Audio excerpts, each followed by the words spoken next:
everybody, and welcome to another Genshin Impact with Thor stream. Thank you, Kira Asmos, for following. We're just gonna get started here really quick. Hope you all have a good Sunday, fun day. I took a nap. I was actually gonna start streaming at 2, and then I decided to take a nap. Now it's 4, but we had a really good nap, and I took a shower before I came. Gacha players do shower, guys. We do shower. Kind of, maybe. At times. We do anyway. But yeah, we'll go ahead and get started here. We're gonna start off with some artifact runs. I don't even have my game audio. I'm not even listening to game audio right now, so we're just gonna be chilling. Hope you all have a good Sunday. And we did a lot of our chores yesterday, so today we do have freed up quite a bit of time to just do world quest and exploration stuff. So we'll keep on doing that here. The midsummer. Are the midsummer berries more rare, or the laka berries more rare?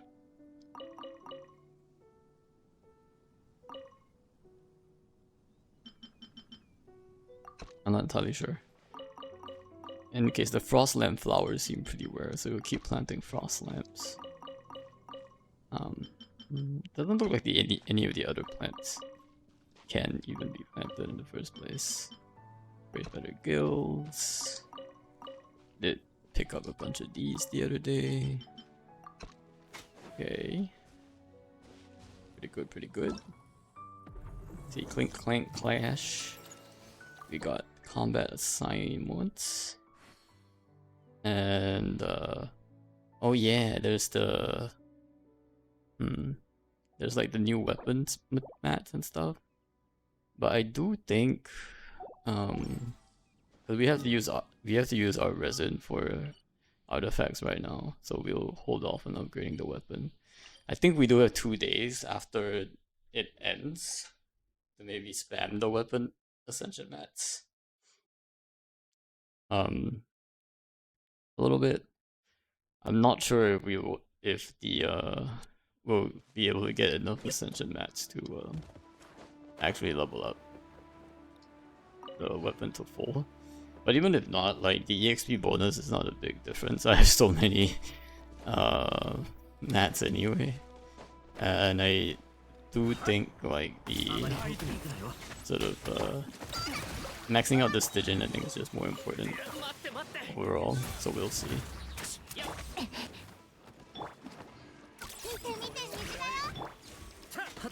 But yeah, next week I think it's gonna be mostly making sure I use the resin for Stygian.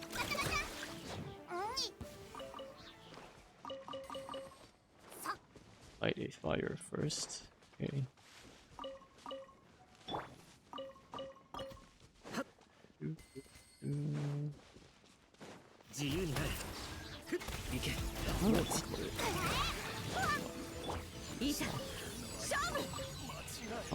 That cookie, to be honest. That's pretty dampened. Mostly, if I do get in mechanical keyboard, is probably gonna be more clacky than this one. Probably.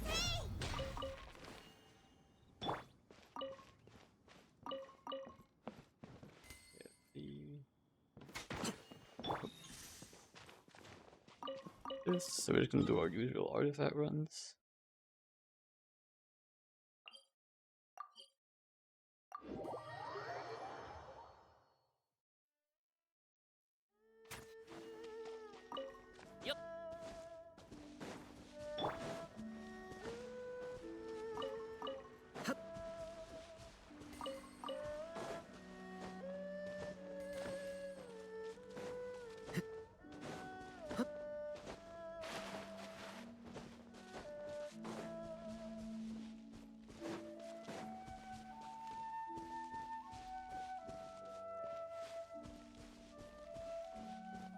Hi, Saber. Welcome in, Brushy. Hope you're having a good Sunday. Took like a long nap. Not long nap. I took like an hour nap before this. Feels good, man. I like your cut, G. What?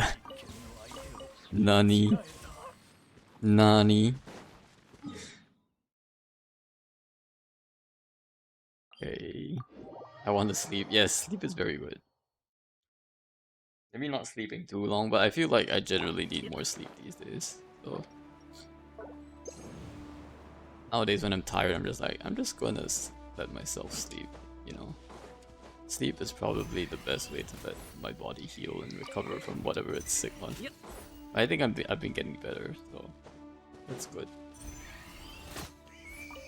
Don't feel as like fatigued as I was yesterday.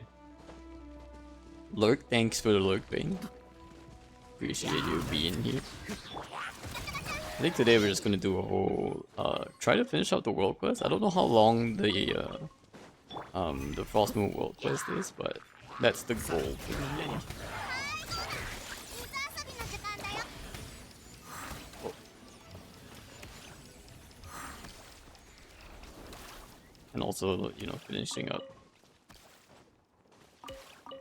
I guess anything else I need to finish up.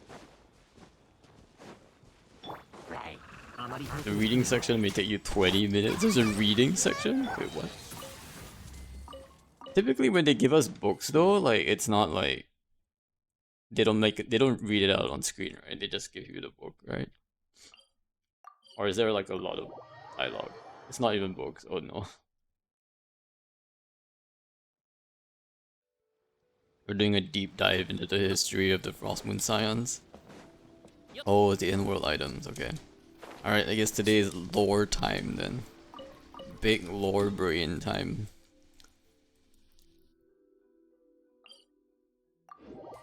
That you should read. I mean, I generally read all of the world items as long as I come across them, I guess. Like all the tablets and stuff. Although I will say the dragon tablets, I mean the ones that were related to the Orca and Outland and the Primordial Dragons ones, like, were really long. There's that one and the Lilu-Par ones from back in Sumeru as well. There was a lot of those.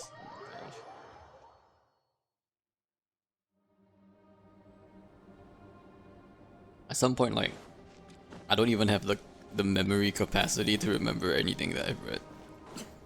So, we'll see how far we get there. Just too much. Smooth brain can't handle this. I just want Unga Bunga. Smash buttons. Also, I feel like there's been a general sentiment for like, especially like the 1.0 players, is that after like so long of playing this game, like most of us are really just here to enjoy the story. Anything else?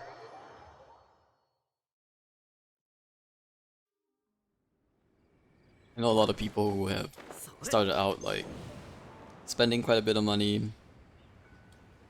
Like actually at every tier, right? Those who were whales dropped down to dolphins, and those who were dolphins dropped down to like fish, and then those who were fish just stopped spending altogether. The people who bought Welkins just stopped buying it anymore. Then people who bought Battle Pass and Welkins maybe cut out the Battle Pass. And people who are whales now just do Welkins and Battle Pass. It's been a slow... I think like MiHoYo definitely sees that. I bet like they have some kind of tracking in their algorithm, like based on like account age or something, or like since when you started, and they've definitely seen like drops in spending, I think. And I think that's probably what worries them and led to like what we see in 4.0 and 5.0 with all the power creep. One thing I wish is that I had better reading comprehension back when I started versus now is huge for me. I mean, honestly, like, I don't think it's a problem with reading comprehension. I think it's just how convoluted the lore is a little bit. Um, the fact that like different ancient civilizations use the different names for the same entity is first of all confusing because you have to like first of all figure out what they're referring to, and then once you figure it out, you're like, okay, this is probably the same person, but you don't really know. There's no confirmation. And second of all, the game doesn't tell you these lore bits in chronological order, right? It's always bits and pieces of different parts that you have to connect on your own. Like you have to connect the dots on your own, which is difficult to do when you don't have like all of the different pieces of information in front of you, and therefore like you have to watch a YouTube video or one of be in like just the Genshin lore servers, or like read like a bunch of copious Reddit posts to be able to understand what's going on, right? Things like artifact descriptions, glider descriptions. You have to like piece together your information from like all these different sources. And there's nothing in game that actually like points you to the connection between these sources, right? You have to just sort of search the big database and connect them in your own. The Sumeru names were objectively hard to remember. Yeah, not just the Sumeru names. I think all the names starting from Sumeru were like starting to get a little ridiculous. Like, I want to say like there was the Sumeru names, Lidupar names, but there was also like the dragon names in that land. Fontaine, there were a lot of even in the Narcissistant Kreuz quest, um I think there were a lot of like references and like weird names there as well. Maybe less crazy because like they were actually readable, but still like when there are like a lot of different like characters, it starts to become difficult to really like keep your head straight on like who's what and who's still alive and what's, you know, because at the end of the day we only really care about those that are still alive, right? That are still influencing Teyvat. And the way that a lot of these stories are written is like not written in the point of view of the person who's still alive, right? It's either in the point of view of someone else in that living in that era. So it's like a third person indirect kind of thing. But still it was pretty dumb. I mean, at least reading it is already like a good first step. And even if you didn't read it, you know, you can. There's always transcripts of it somewhere. You can find like all the books are transcribed in the archive at least. And I think there's definitely like I think Genshin Wiki does transcribe like all of the descriptions and everything in there. So you wanted to go back, like it's always put it there. I think the hardest part though are the world quests with like a whole bunch of dialogue and like basically spitballing of like lore dump, huge lore dumps in the world quests. I think it's the hardest part. Because for me, like I've always been an advocate for voiced world quests, especially after the Jet quest. The Jet quest I think was probably the first, I wouldn't say like the first major world quest. That we did have Sacred Sakura before that, but I don't think Sacred Sakura had as much of a, I guess, impact per se as the first Jet quest, because it was still like, it still felt a bit more NPC-ish, I guess. Whereas Jet really felt like you when you started like fighting her and like things happening, like she felt like a real like character in that story. So I really wanted it to be voiced, and I think part of the reason that probably a lot of people don't even follow the lore is because those world quests are not voiced. So like people will just skip dialogue because there's just too much dialogue to read. Like nobody has time to read all that.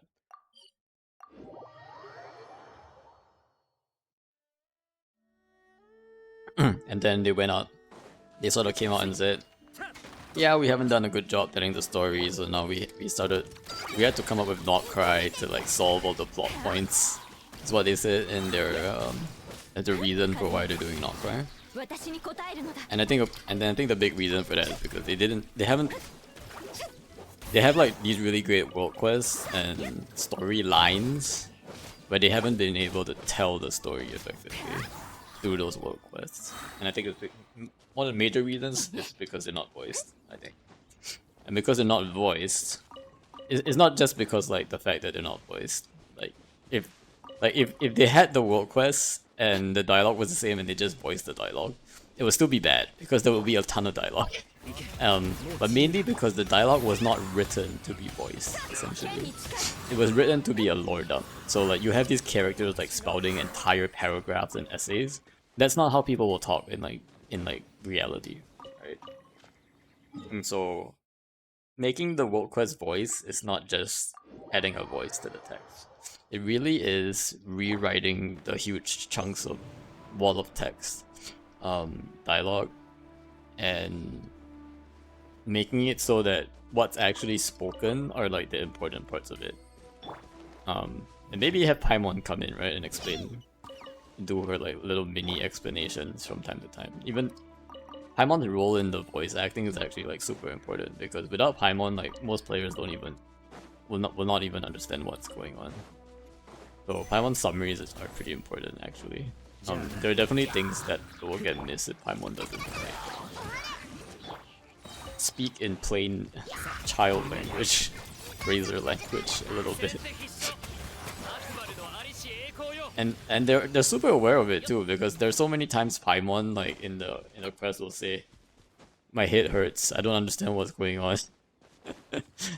And that's really like MiHoYo's way of saying, okay, we haven't really found a way to accurately tell this story to children, so we're just gonna leave it at that.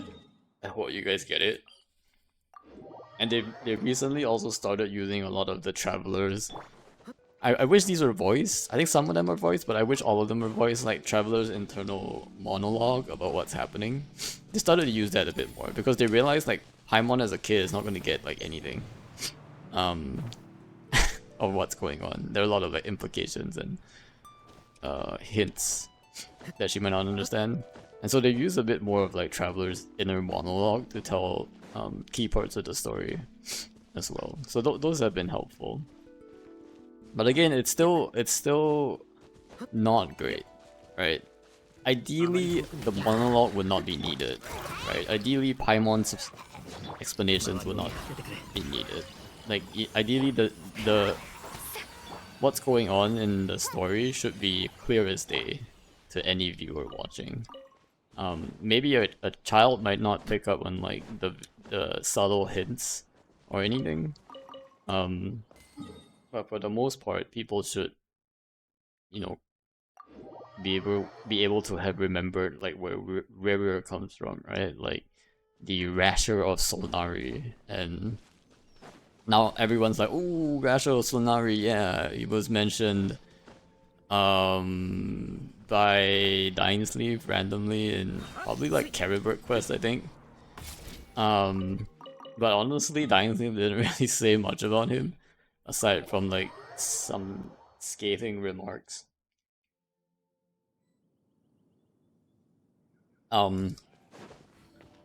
But the scene with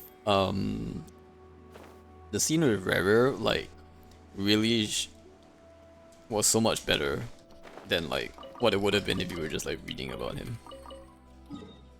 So when finally like Rerir comes out and like he actually like speaks, he has like some emotions.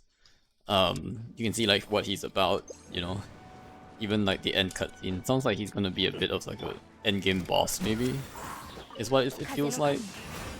Because it definitely doesn't look like he's gonna be a playable character. So that would be interesting. He might be a weekly boss, I think. It would be cool if he was a weekly boss and it was like a Wild Hunt focused weekly boss. That could be cool. It could also be really annoying because the Wild Hunt enemies are super annoying to deal with already. Imagine like if you have an entire weekly boss that just has the whole wild hunt mechanic that you can't kill them. When you kill them, you have like what 5 seconds to like get to build true damage on the white bar. And if you don't, like, he just revives the remaining HP revives, and then you have to like do it all over again. That could be really annoying as a wild hunt mechanic, but we'll see. The wild hunt is also slightly.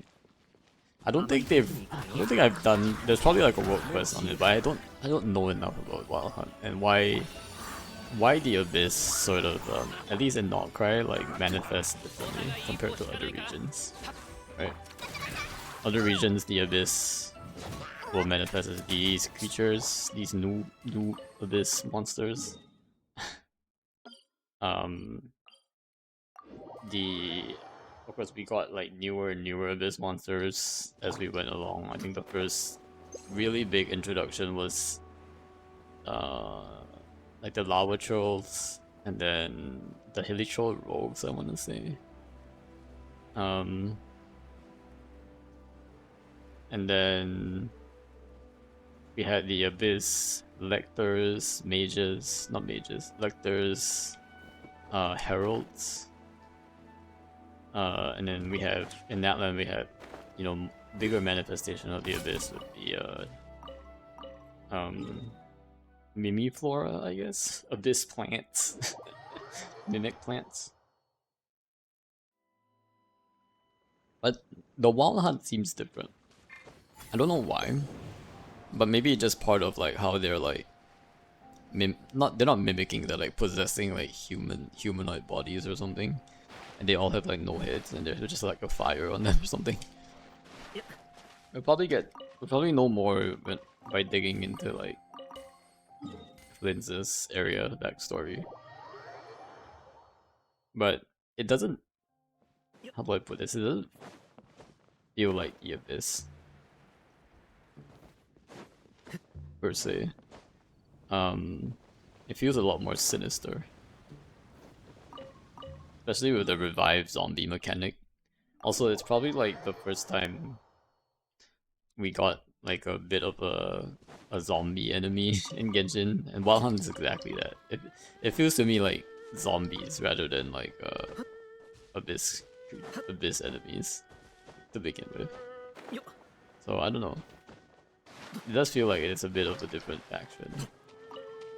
I guess they have the same abyss coloration, so that's as far as it goes. But I'd be interested to know like what is the Kosoitov equivalent, I guess, of the Wild Hunt. But I feel like it's a bit different. Even like color scheme wise, the Wild Hunt is a bit more red. Well, most of the abyss is purpley, dark purpley-ish. So that would be interesting to see.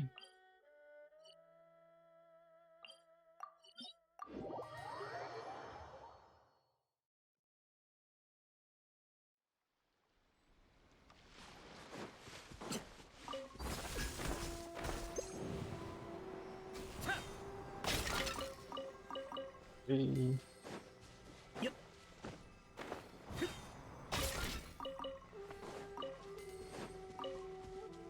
I've been also playing Dota again because I had to like farm for my like Juggernaut Arcana set.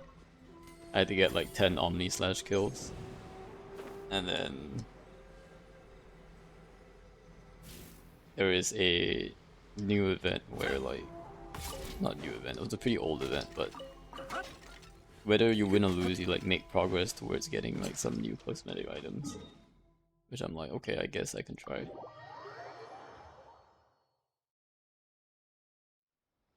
And I really like that because traditionally you play like a MOBA game, if you lose you just don't get anything out of it. You don't even get the satisfaction. So it just feels bad, man. There's no progress, right? And I think for me as I guess more traditional RPG gamer, definitely wouldn't consider myself a gacha gamer, definitely more of an RPG type of gamer. I like seeing account progress. I think to me that's like super important. So if there's like some goal, long-term goal in mind, like it motivates me to play the game more than anything else. I'm a gamer. Yeah, if you play a lot of games, then you would be considered like a gamer, like a lot of different types of games. Or like if you just play games to, I don't know. I mean, there are a lot of reasons why people play games. But for me, an important part of a game is the ability to have like progress over time. I'm like the shonen anime type games, you know? Like you start from like weak, but then you get stronger and stronger over time. That's the kind of like game I like, because it really ties a lot with my own sense of like if you work hard, you'll become stronger or something.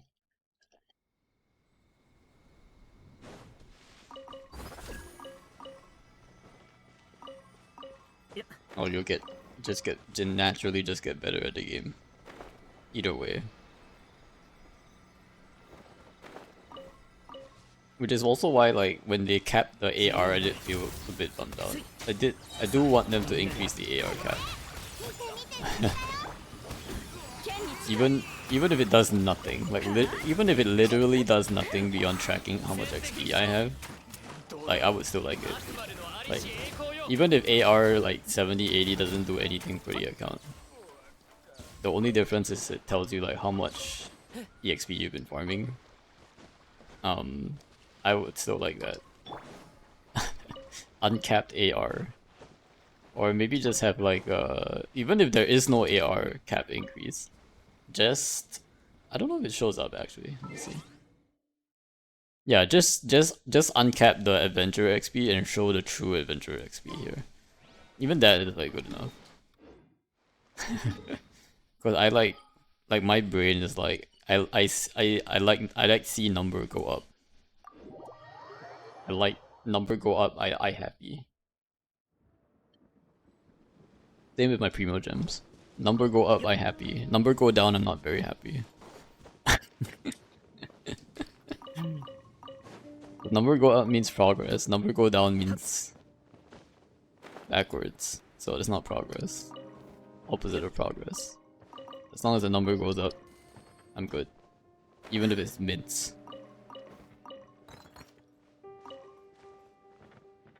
I won't touch MOBA though. That's how you die for a first one. Fair enough. Fair enough. MOBA is definitely like a big time sink. That's for sure. I definitely do not recommend League. Dota though I would recommend.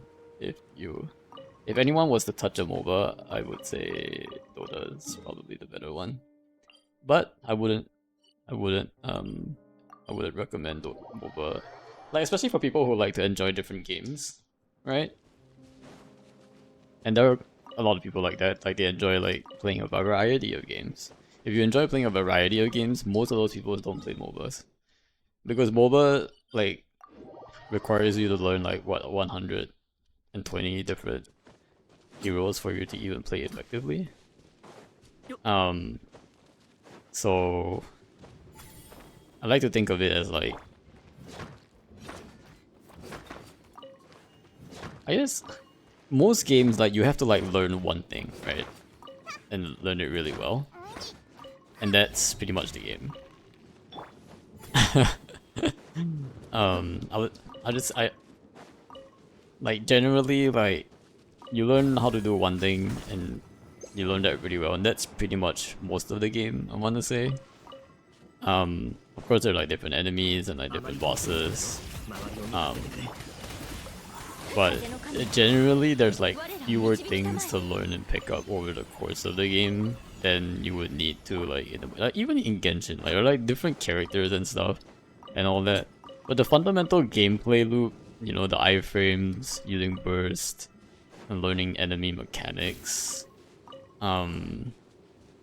it's kind of the same thing. Once you learn like what the enemy's mechanic is and you know how to counter it, it's just like picking the right characters, applying the right elements, using the right elemental advantages.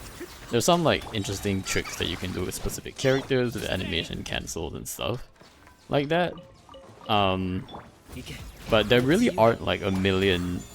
Like if you're not using a character, you don't have to like learn that character's abilities or anything, right? Like you can just learn the characters that you have or the characters that are meta and are good. There's generally like not a lot. In every meta, there's not a big range of characters to learn about. There's maybe like 10 characters that you really need to like understand maybe something specific about their kit for you to like get the highest tier of content. That is not true in a MOBA. In both League and Dota, because there's so many heroes and champions, sure, if you just learn the character that you play, you will not be able to play it well. And the reason is because everything has to do with counters and who you're playing against. A big thing in MOBAs is items. Just like in Genshin, you know, like there are like different weapons and stuff you can equip, right? But the items in MOBAs are a lot more. I don't know about League, but at least for Dota, the items in Dota are a lot more important than. I wouldn't say it's more important than the heroes themselves, but it's just as important as the hero that you pick. And the reason is because you pick a specific hero that can counter other heroes, that's fine. But how you build the heroes based on what enemies you're facing matters a huge ton. Because items basically make up for the abilities that your hero lacks.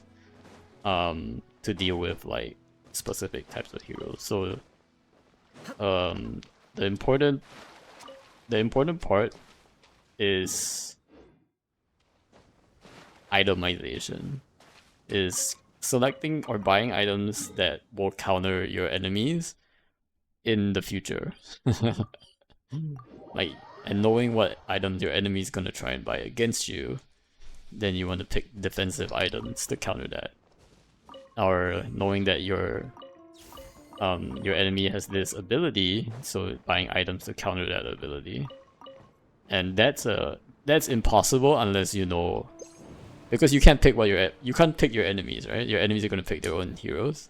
You have to know all of the heroes, at least to some elementary degree. Like you have to know like their gameplay, their style, what kind of items counter them, what items do they typically buy that might counter you.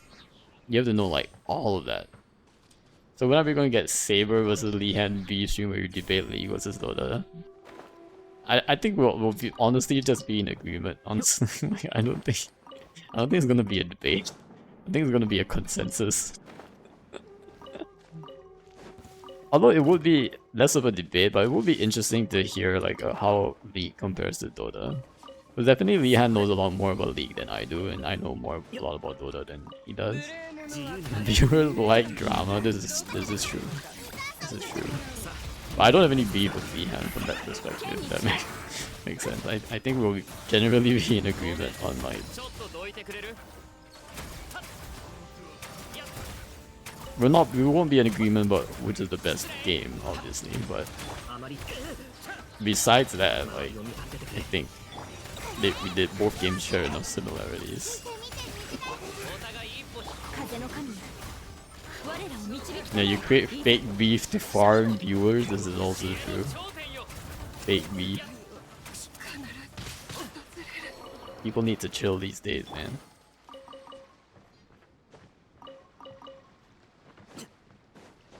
Everybody just creating drama left and right.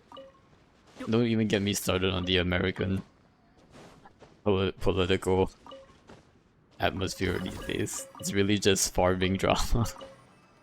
Doesn't even make sense anymore. Nobody cares about solving actual issues, they just want to farm drama and have a huge following. That's it. That's it, guys. Like, there was this really good like commentator like I used to follow on YouTube, and then their channel basically just turned into like creating drama out of like nothing. And I had to like stop following their content because it was like, what is this pointless Like what is this? What is beef? Like, I don't get it. But they're doing really well. Like it's getting a lot of engagement and views and stuff. But I'm like, I don't know. This is not how civil discourse should be. You know, this this is your business. This is your entertainment business. This is not um like you strayed from your path of like actually creating informational good content. Like these days, like the channels I follow are strictly like informational, educational good content. Nothing to do with like someone's opinions or like specific views, like justifying a certain belief. No, no, no. Just give me the facts. I'll come up with the interpretation. Thank you very much.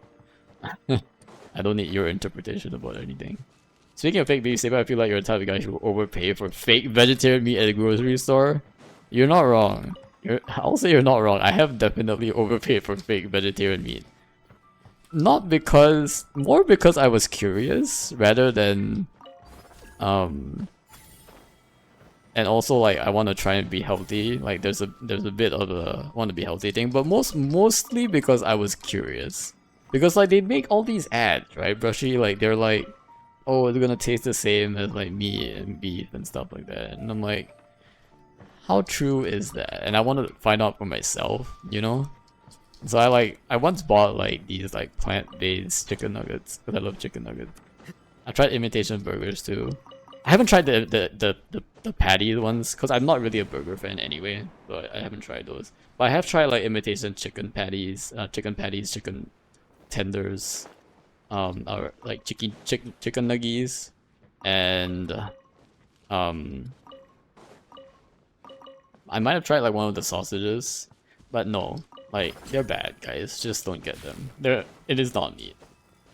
But I never buy the fake meat. Too expensive. Yeah, first of all, it's too expensive, and second of all, it's not even good. Okay, like there is maybe in the future, but there is no.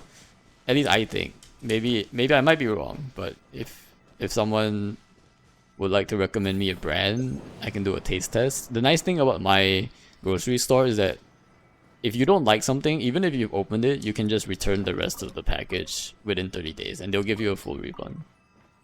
So that's actually, they have like a really nice refund policy, and I was able to do it like for a couple of these as well. Like it was just so bad, like I couldn't even bear like continuing to eat it, right? Like eating it would literally like decrease my happiness rather than like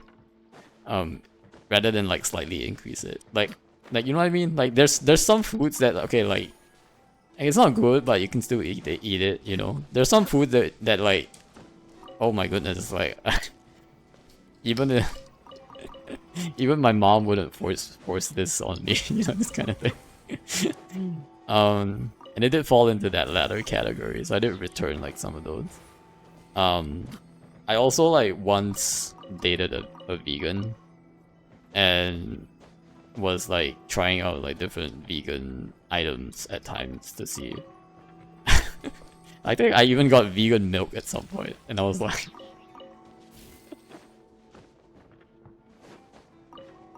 needless to say, that relationship did not work out very well.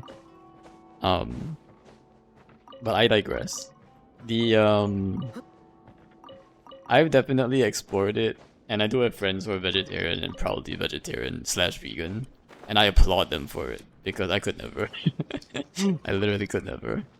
But yes, I definitely have overpaid for like fake vegetarian meat. I don't think it's, I wouldn't call it fake vegetarian meat, but I guess imitation meat. But I would definitely be curious if at some point the technology becomes like cool enough that like it actually tastes like real meat. Then I'll still be open to trying it. I'm always open to try things. I do this all the time at the grocery store. New products come out and like I just buy one just to try it. The important thing is that you should never ever buy more than one just to try it. And I've made that mistake before. I have bought like 4 boxes of something that was new and looked good, and then turned out it was complete terror badge, and I had to like return like all 4 boxes after like just opening one of them. So do not buy more than, if you're trying something, always buy it once. Don't let the buy 5 get 1 free or not buy 5, like buy 2 get 2 free. Those kind of offers like get you. Don't let the 50% offs get you. If you're trying something for the first time, buy it once. Buy one of it first, and if you like it, the next time you can buy it when it's on sale. But if you don't like it, you can just return one and don't get stuck with a bunch of stuff in your fridge that you'll never use. So, lessons learned. That's how they get you, right? Like I'm surprised honestly that Genshin doesn't do this too often, like say things are on sale and then to get people to buy more things. I guess like the Genesis crystals are like on sale kind of, but those are like not really on sale. It just has like a weird on sale thing there. It's not like a real discount. Genshin doesn't really run things like, oh, Welkin Moons are on discount this month or something, or like Battle Pass is on discount this month. Or like you get bonus wishes, or like, I don't know, things like that. I don't think they really run those kind of like discount events beyond like the skins, which only happens like once time, and they've never brought back. I don't think they've ever brought back a discount on the skin. I'm still waiting for it. If the Jean skin comes back on discount, I might actually buy it. For me, the reason why I'm not buying the Jean skin right now is because it's not like the price is going to increase, right? So it's not like I'm missing out not buying it.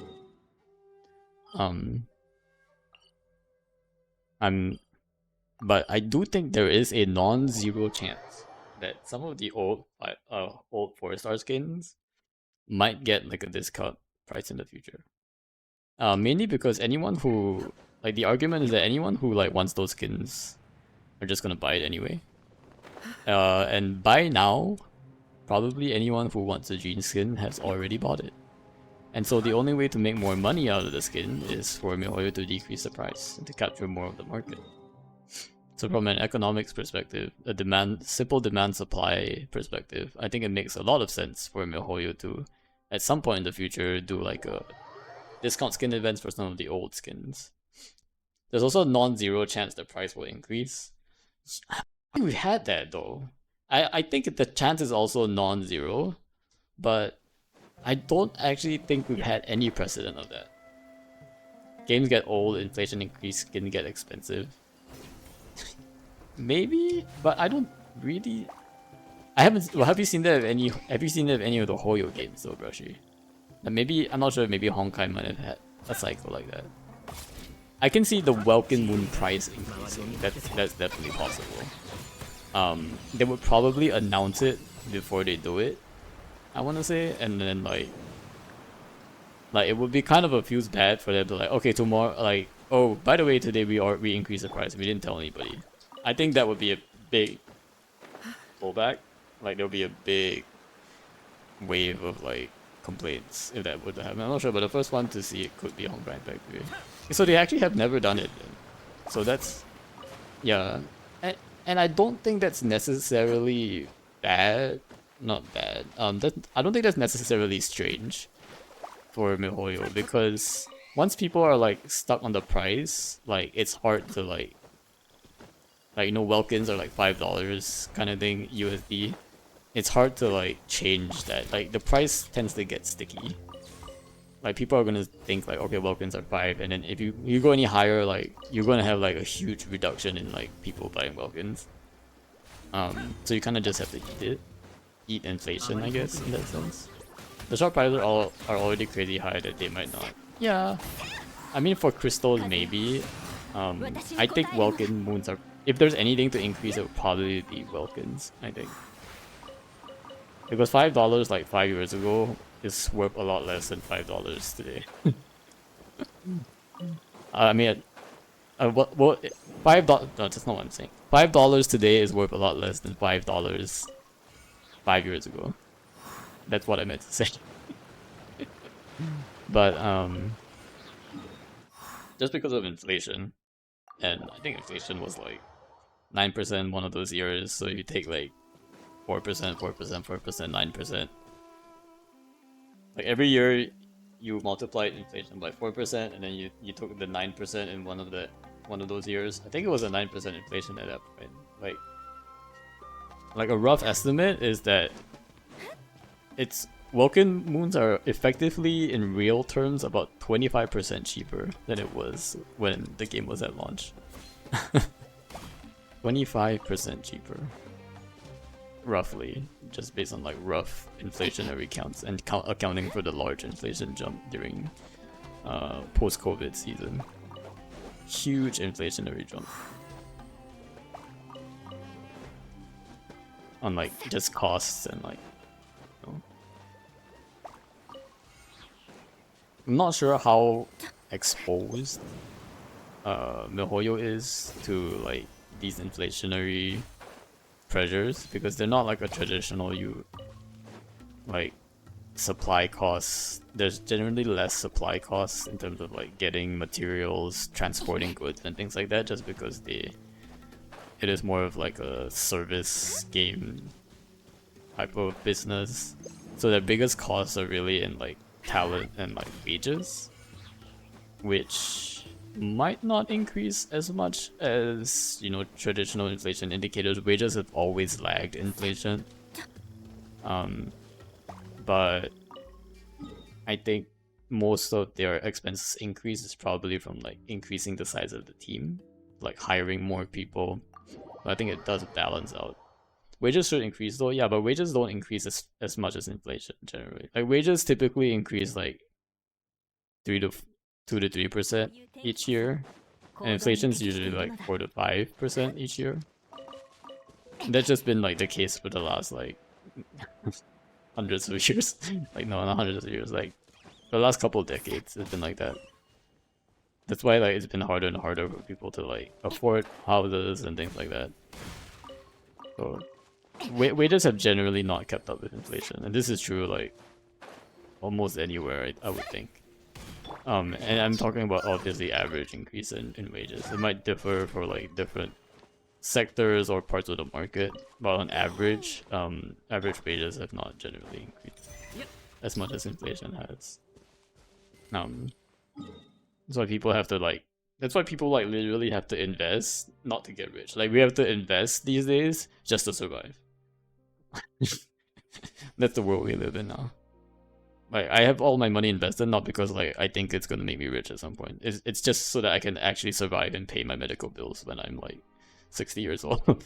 Like there's no way. Like healthcare inflation is at like 9-10% a year. 9 to 10%. The only way you're surviving on 9 to 10% is like if you have a lot of your money in stocks. That is the only way you're countering that. Right? There's no counter for like your wage, like unless you can somehow guarantee your wages increase by 9 to 10% every year, which is, I mean, unless it's like you're changing jobs literally every year, like there's no way. Like so you have to be investing, and that's just to survive. Just basic survival. Your health. Every year it's going up by 9 to 10%. That is a staggering number. Will it change? Probably not. Not with this not with this current climate. Um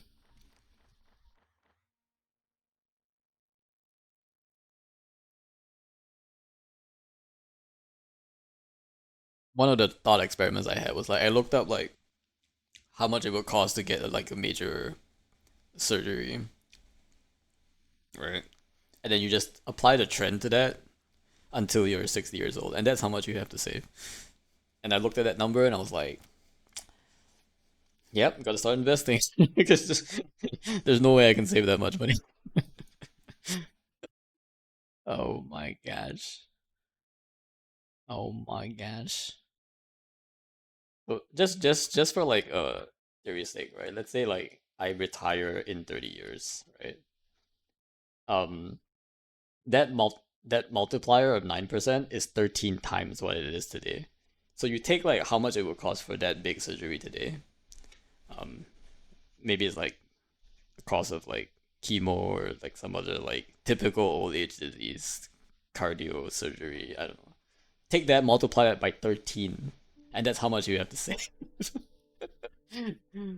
I'll say like how much does cardiac surgery cost, for example, today? It costs between say about $100,000. It seems like this seems like an average number, maybe a bit more, 120,000 once you account for like hospital stay. So 120,000 multiplied by 13, right? So it will cost 1.5 million dollars in my retirement. That's how much I have to save. And that's just to survive. I need 1.5 million dollars in my retirement to survive, to be alive. That's it. I'm not talking about anything else. No other expenses, just to be alive. That's like the main. That's like the baseline.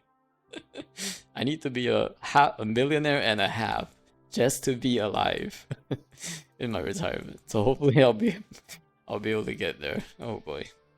Yep. Yep. But anyway, that coming back from like this slightly depressing topics. I'm obviously being slightly facetious. Like there's no 5 million in my retirement, right? Right? I don't know that. But if the healthcare trend continues for the next 30 years, it will be like that. I hope that I'm wrong. I hope that the trend doesn't stay like that. That's my hope. But yeah. Let's go ahead. I got my headphones on. We're gonna do Frostmoon Quest. Oh, we got a Lauma quest. Uh-oh. I think we should do the Lauma one. Right. We're gonna go into Japanese mode and do the Lauma story first. I wanna do the Traveler's Tales for the Lauma story since we have that on the board. Let me see here.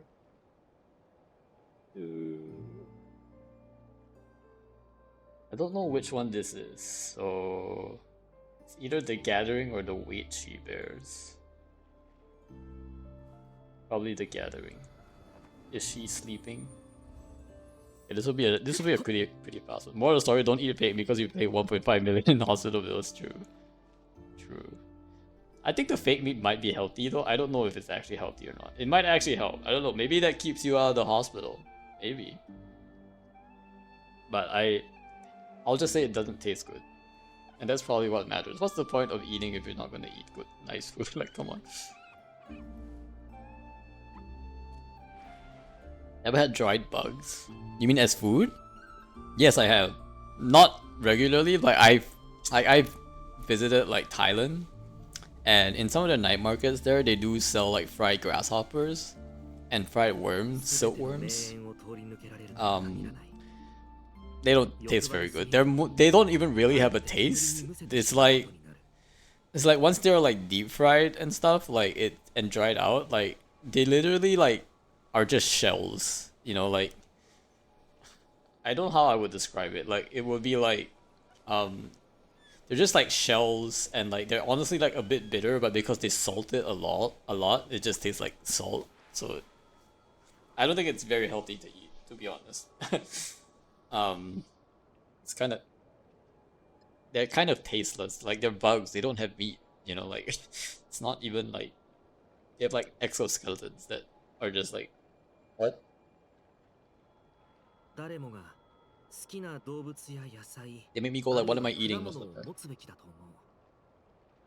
Oh, they retain their juices? I don't think I've ever had the juice version.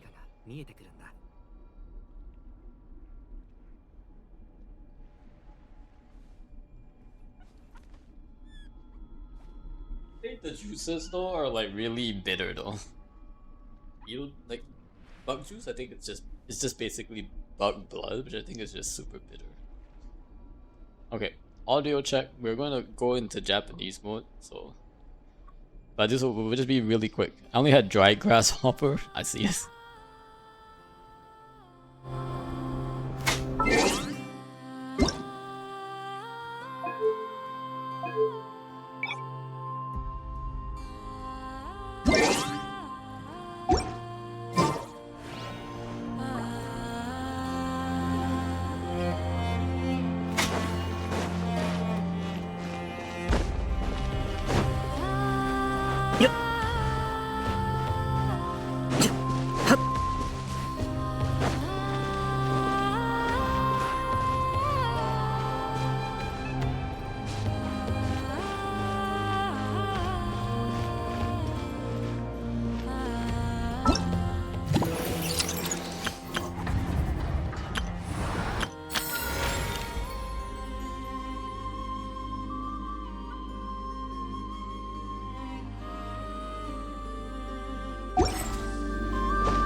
まることはない。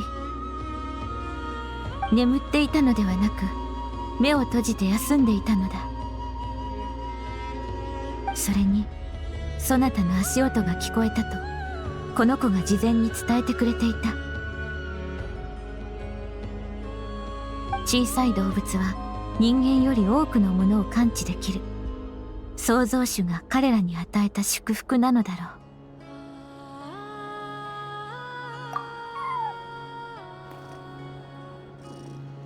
そなたのことをとても友好的な人物だと認めておる。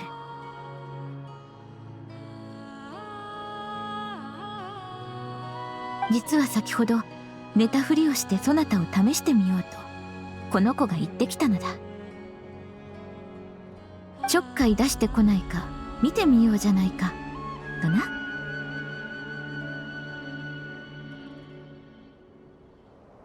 私はそなたのことを貧困法制な人物だと信じておる。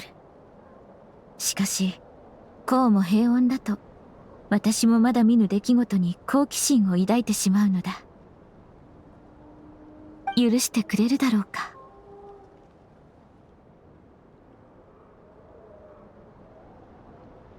怒らせてしまったようだな。どうしたものか。お詫びにお前の肉球で旅人の腕を撫でてやるのはどうだ。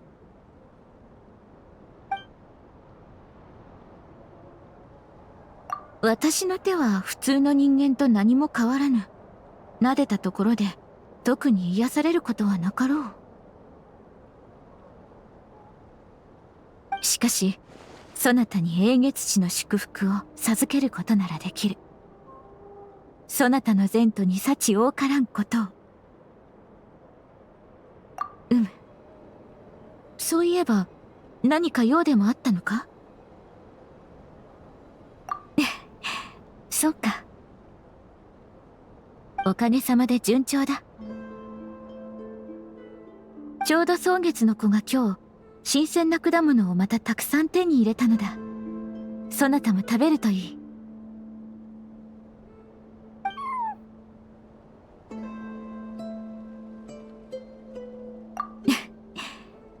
その子は私たちから離れたくないだけだ。この貴重な平穏の中で心地よい賑やかさを欲しているのだろ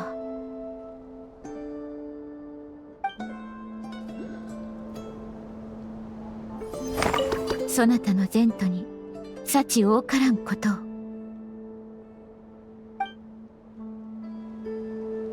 よし、これも完了。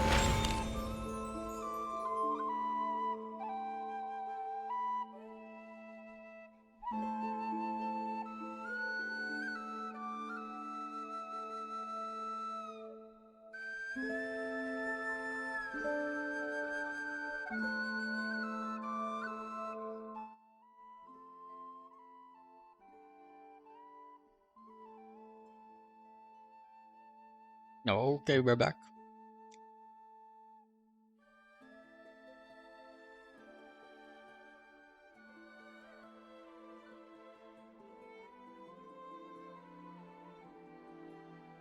There's so many like of these travelers tales these days. I really like these.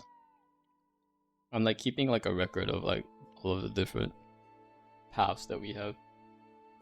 I've already done like Lauma, Linz, Aino, Inefa, Skak, Yenfei, Linz, again Nefer, even Nefer, Mika, Yahoda, Hazel. How are you gonna compile all these voice quests? Yeah, I don't know. I'm gonna have to wait till the end until I finish all of them. And probably string them together in like... I know like some of them go in a specific order. Maybe I'll group all the characters together. Like Llama will have one, Linz will have one. But it looks like for some of these, there are like quite a lot. Quite a lot of them. I like also that they don't like automatically start, you have to talk to them.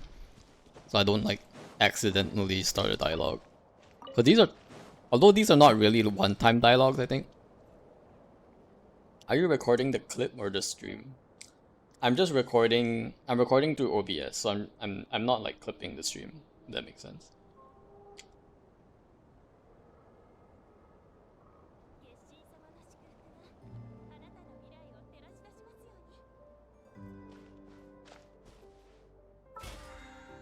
Alright, let's go back into normal mode.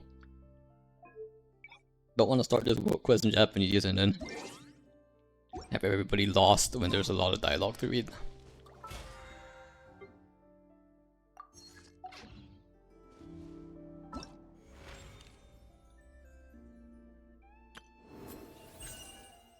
You haven't started this one yet, right? Starting September 28th.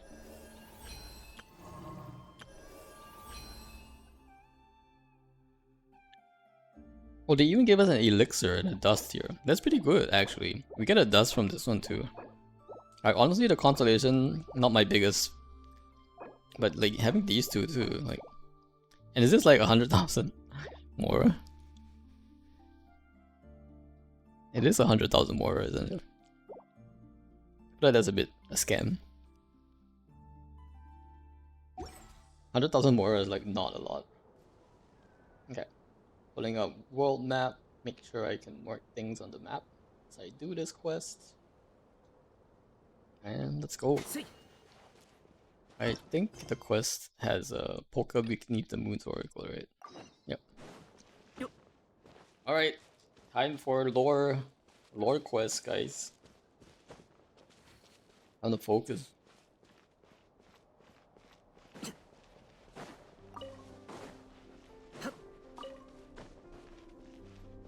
Okay, Mora's like 40 resin, not even, right? It's not even 40 because you get 60 something, I think.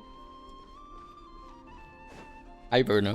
Let me just collect these before I talk to you. I don't even know why I'm collecting these. I don't have a Lauma.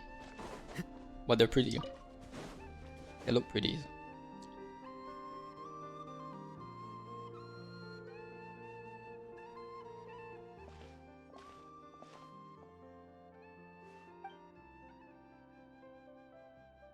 Wait, is this the girl in the mirror? Is this the girl in the mirror?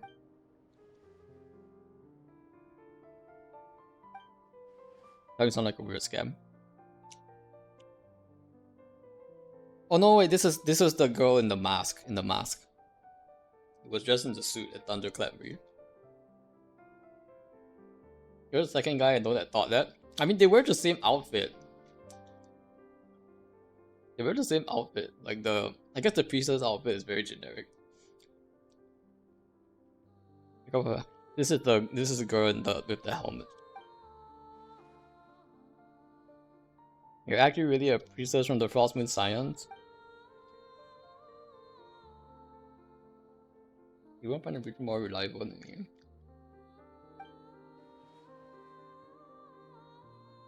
I don't think we saw her hair though, right? Like in that quest. But she was all dressed up in like her other garb.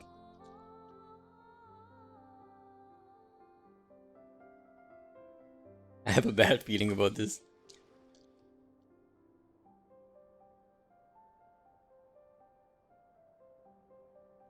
I immediately knew who it was. I saw her face under her helmet too. And also the way she talked too. Good on you, Rashi.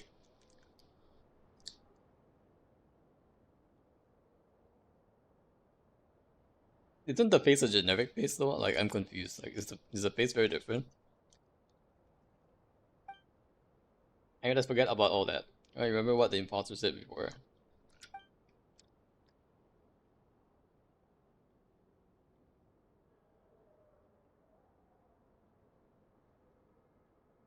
But you probably also did it like right after, right, Rashi? Like you didn't do it like with an entire week break in between. Like the last time I did this thunderclap thing, I think was quite like a week ago. It might have been yesterday. Anyway, I don't even remember when I did the thunderclap brief stuff. Probably was last week, right? I think it probably was last week. I don't even remember. That's alright. I've been sick.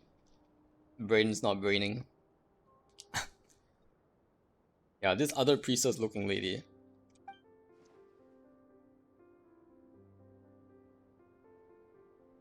I'll let it slide. Okay.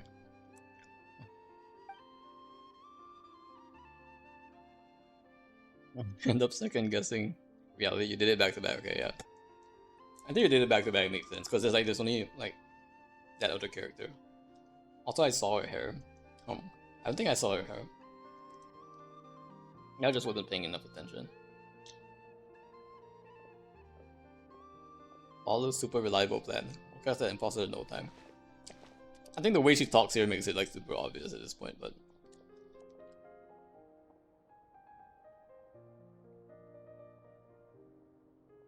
letting her sneak in and catch whatever treasures inside? What? My super foolproof plan. Berna and her super foolproof plans.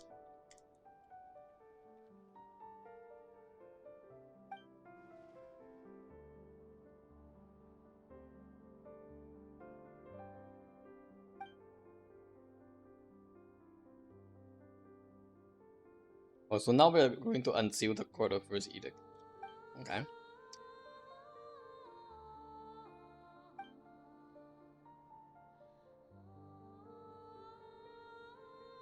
More Kubaki puzzles.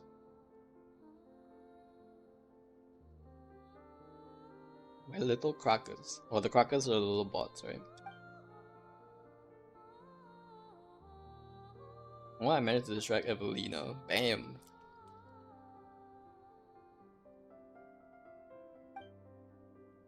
More like fatal.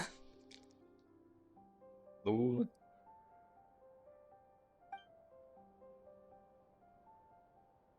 Everything turned out fine, Ben, didn't it? Well, we had to fight a lot of Frostmourne Scions. Miracle of Science? Okay. This Verna is a lot about science, even though she's a Frostmourne Scion. This sketchy plan's bound to get even sketchier. Indeed, indeed. Okay, let's see if we can do this without opening the hint bar. This is a test of how... Oh, that was easy. Ooh, another block. I like how we're piecing it back together.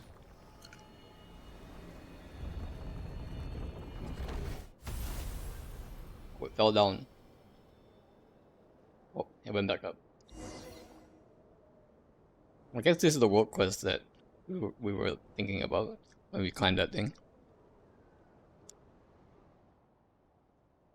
Power of Science. Very good, Berna. Wow, you're almost as smart as Berna. Wait a second, you almost had Paimon food. This had nothing to do with science. I just tossed the fragments up there. Believes in science? I'm sorry, Verna. Science is not a religion. Alright? Nobody believes in science. Okay? You learn science. You don't believe in science. That's the difference. You can only believe in something that might not be true. I guess the explanation works too. Maybe has found something silvery path for us. Who awaits beyond the threshold must be. Scientology? Scientology is not the same thing. I think it's actually pretty different from science.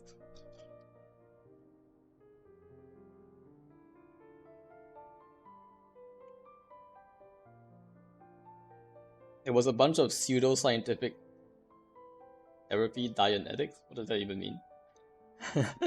That became a religion. I guess you can believe in pseudoscience. Because it's not real science.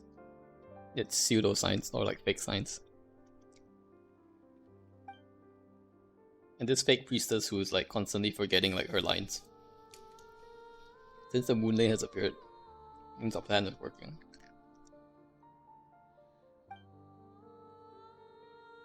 I don't think there's a good chance this path doesn't rather somewhere higher up.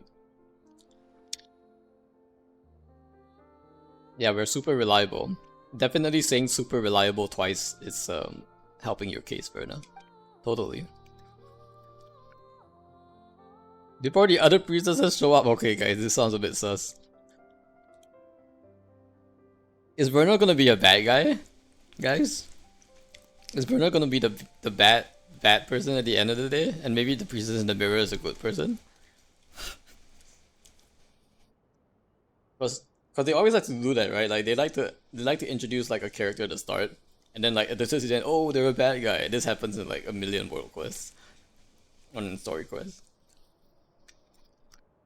It looks like Paimon's mom, kinda, yeah, the hair color. I swear, if Verna becomes a bad guy, I'll be like, try something new, Hoyo. Can we have a good guy that we meet from the beginning? Stay a good guy. Sanctum of the Oath Keeper. Ooh. Oh, here's a nice, easy path to the top. Also, that cutscene.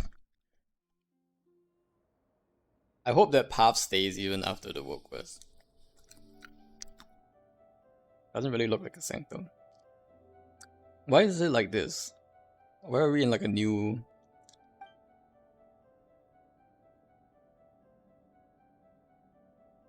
The Moon Maiden's still guiding us, but probably. Let's follow the path the middle of the moonlight, leave the rest of the world to moon. I don't know what to do, just leave it to pay. Really priestessy.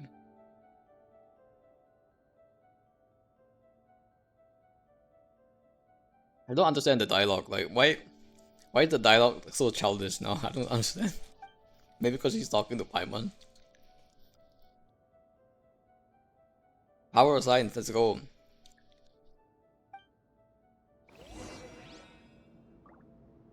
Unlock the mechanism seal. Where are we? Like really, like where are we? Holy. I guess we're like on the plate, but how come there's like a whole... I just want to walk like around here, like what in the world is this? Holy. How far can I walk?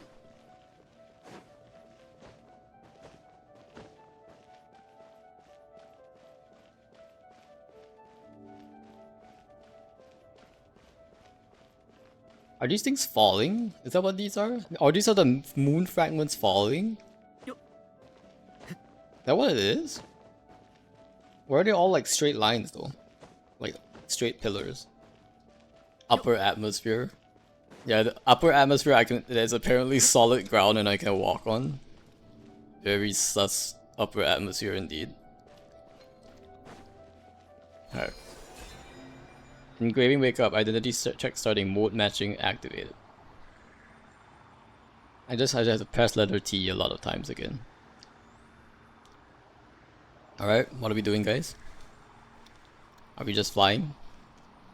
Oh, something's there. Feels like we've been walking in circles for a while now. You notice those pillars floating in the air? Yes. Slide them onto the track, you should be able to break the seal. Or how? Paimon doesn't get the connection. This part then it should be something like in the lock. You just line up the grooves like picking locks. Oh, okay, I need to line up the camera.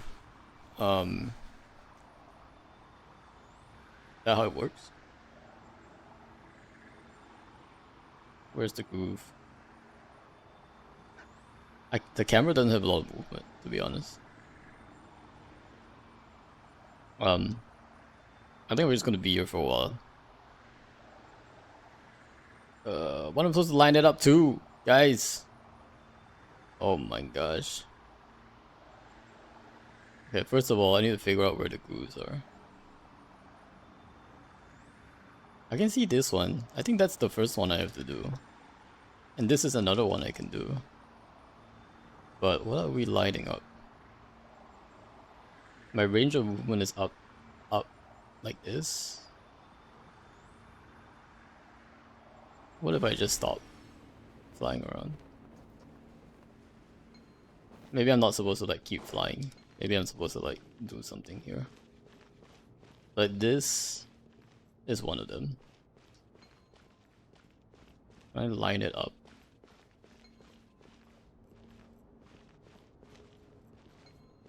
Maybe it's something like this. Something to do with this thing. Oh wait, I need this cool hanky guy. Okay, that makes more sense. I need to pick up this cool hanky guy. Alright, cool hanky guy, you're gonna help me here. Press the letter T. Unknown life sign detected, calibrating fuzzy predictive control unit. No shadow corruption detected, no traces of genetic complexity, energy output matched with known Dragon Lord of flame parameters. Moderate. Dragon Lord? Why is Dragon Lord in this? What? Did the dragons also create the moon? What the? Okay, this is the next one, I'm guessing. Maximum likelihood estimate concluded alteration go to defense system to activate the primary engine does not connect. Please manually lift the seal. Ooh, the music though. Whoa. Okay, let me hop to the next one. Here's the mail. Maybe Nibelung gave admin permissions to him too. Yeah, like I guess yeah, because the moons were created by Nibelung, right? This is not as old as Nibelung. This is still the Dragon Lord age. But he must have given admin permissions to some of his dragon stuff as well.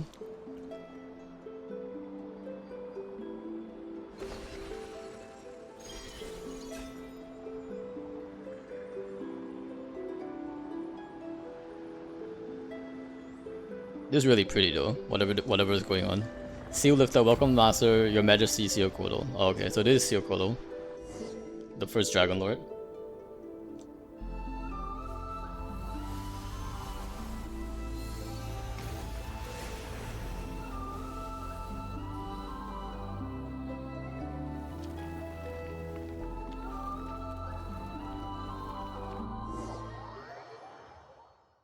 I don't know, that seems like a very lousy security system.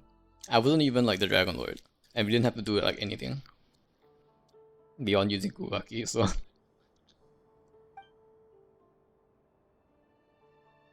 it'd be a good idea to open up a base and be super centuries. It'll be totally fine. Absolutely nothing. Game is really making me want to mistrust Verna. Maybe she's not. Maybe she is a good person after all. Earn Roof. Frodo, do you see where those suspicious intruders were headed? It took off towards the quarter for eating. Not many places to hide around here after all.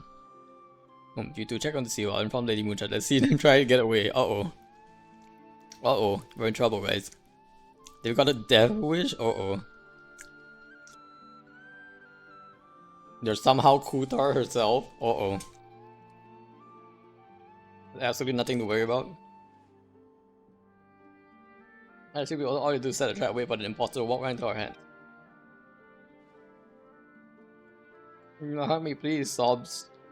Yeah, if I help like a crybaby just means someone's gonna magically save your butt. No turning back now, let's see what's inside. Better make still say sorry for everyone you drag into this. Yo! Let's go, triple? Triple chest, let's go. It's big. Where is this on the map though? This one? Triple chest.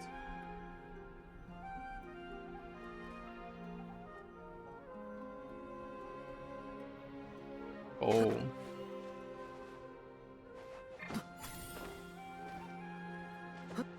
Also, what is this though? Is this a domain? Do I need to be careful here? Court of First Edict. Let me see. Court of First Edict domain chest. Are there any chests here that are missable?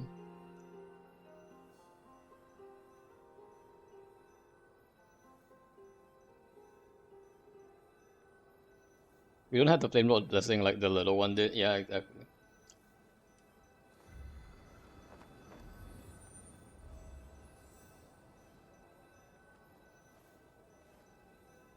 Are there any chests in this domain, Bashi, that I need to be aware of?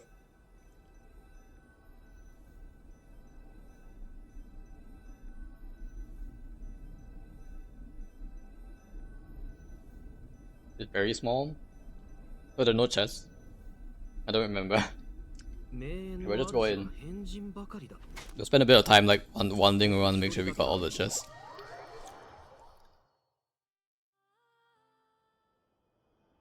I think feels off about what I want to imagine a sanctum would be. Oh, I see a Lunoculus in here, so it must be repeatable. So we can come back here again. So we should be fine. Smells kind of funny instead. Kind of funny.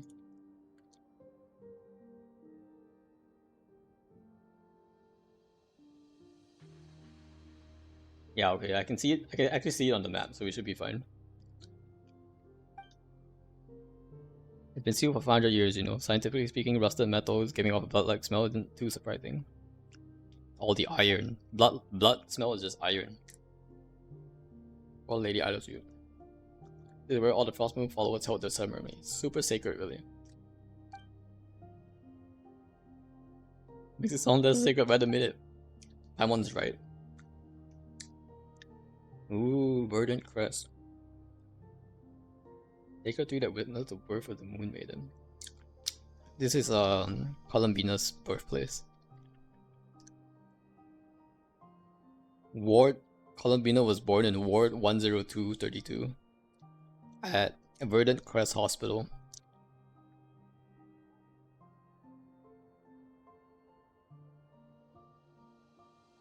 No, Space Bell's rusty too. I wonder.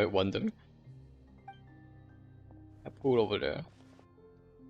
I'm guessing right. This should be the ever-flowing white spring of Velamo. I should be searching these names actually. Velamo. Velamo is the goddess of water, lakes, and seas in Finnish mythology. Okay, mistress of water. Velamo can also refer to Velamo Natural Mineral Water, a premium water brand from Finland, known for its high mineral content. So did someone send Columbina from space and this pillar is sort of a spaceship? Huh? It doesn't sound like a very comfy spaceship to me, Rushy. It doesn't look like there's an inside or an outside. It's literally just a pillar. How would you be riding a pillar from space, though? You would either have to be inside the pillar somehow, or be impaled by the pillar. And have it drag you across the cosmos.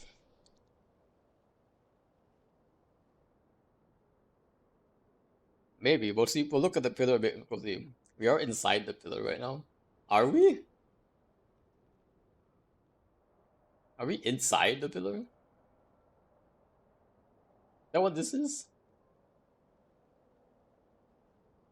Well, I guess it kind of looks like we went inside something.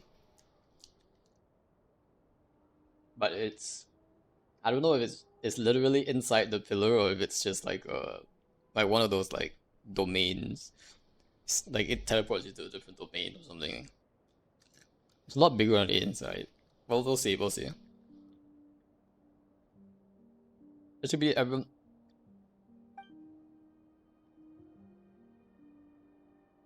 I thought the pillar was just this, like the seal, right? Let me open the seal to like this chamber.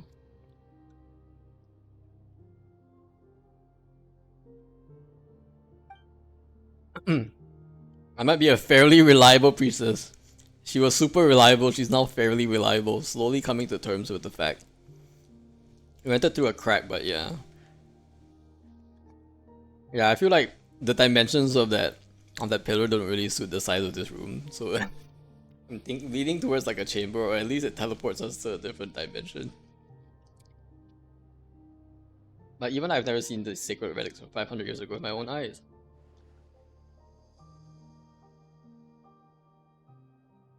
I'll stay here for a bit.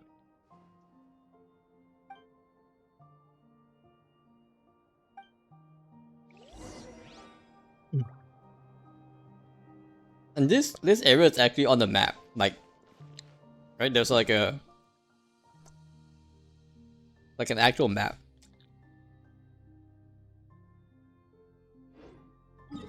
Like this isn't really pillar shaped to me. It also doesn't look very spaceship shaped to me.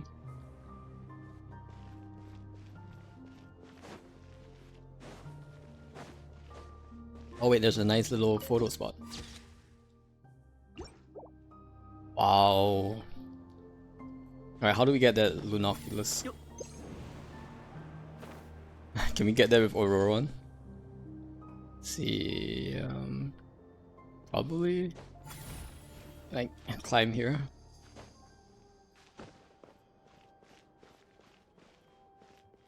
I hope there aren't like secret chests hidden, 'cause I would like to know about them. Aha, we got it. What if there's a secret chest hidden up on this floor, guys? What if?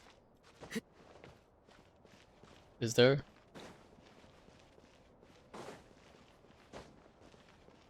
Oh, there are things here.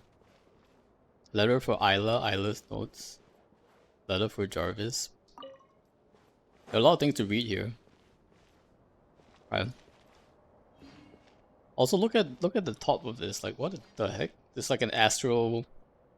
It's like the cosmos. It's like the fixed skies up here. Why mention brass and butt smell? They're not implying it came from space. Oh, are you saying like it's metal?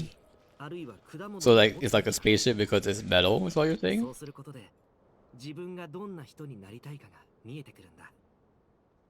Hmm. Why would space have blood in it, I guess? I'm not seeing the connection here. Why would it be space itself smells burnt and rusty? Space has a smell? Question mark? Is that even true? It's just like Genshin space or what? As far as I know, space does not have air, and if there's no air, you can't breathe in space. Yeah, like the moon. Okay, moon is not space though. The moon is the moon, and the moon does have particulate matter that probably does make it smell metallic and musty. Oh, the particles in space. There are no particles in space, Brushy. That's why it's called space. It's the void.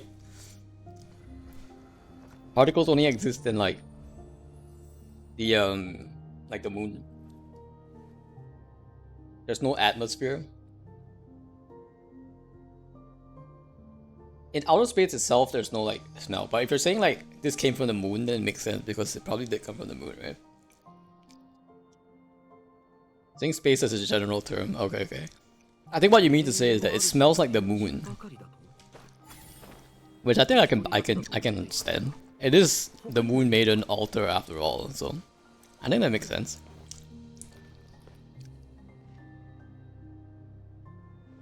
Could be the moon, yeah. I mean that's what Colabina also said, right? Like, I want to return to the moon, and the moon not the one in the sky, but the real moon behind the fake sky. So this must be part of like. If she's from the moon, a piece of the moon probably fell down and gave birth to her somehow. I'm not sure about the details there, but a piece of the moon. I guess there was a tree on the moon. I don't know. Does the moon have life in this? Maybe. If you came from the moon, it's possible that the moon in Genshin actually has life on it, unlike our moon, which doesn't have any life on it. Oh, we'll see. Ordinary fairy tale is a kind-hearted girl makes friends with a white pigeon after they travel the world together. Some of the pages have been torn out for reasons unknown. Ink is completely faded. Cover has beautiful golden words inscribed on it. Gittesgrad Publishing House. That's another town in Chesnaya. Gittesgrad. There's another publishing house? Are they gonna compete against Yae Publishing House? Well, not if a smell itself, as humans cannot smell in the vacuum, but the perceived smell only comes from molecules that cling to astronaut spacesuits after spacewalks on the moon, which is often described as seemingly burnt metal, seared steak, or a sweet smelling fume. Okay, that makes sense. Because the only time that they've ever done a spacewalk is on the moon, I think. And so that would basically be the moon smell. That's what I meant, whatever particles are around, yeah. I know the moon is kind of metallic. Like there are metals. I don't know if it's iron. They don't happen on ISS all the time.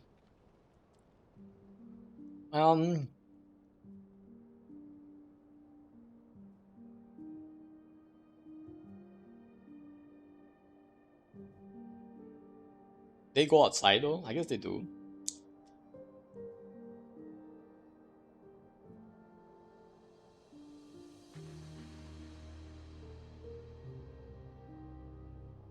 But as far as molecules that cling to spacesuits, like what molecules would that be? What causes burnt metal smell spacesuits?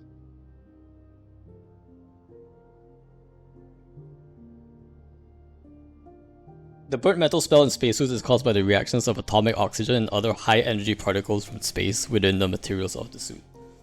So it's actually not from space, but from the suit itself, which kind of makes sense because the spacesuit does have a lot of metal stuff.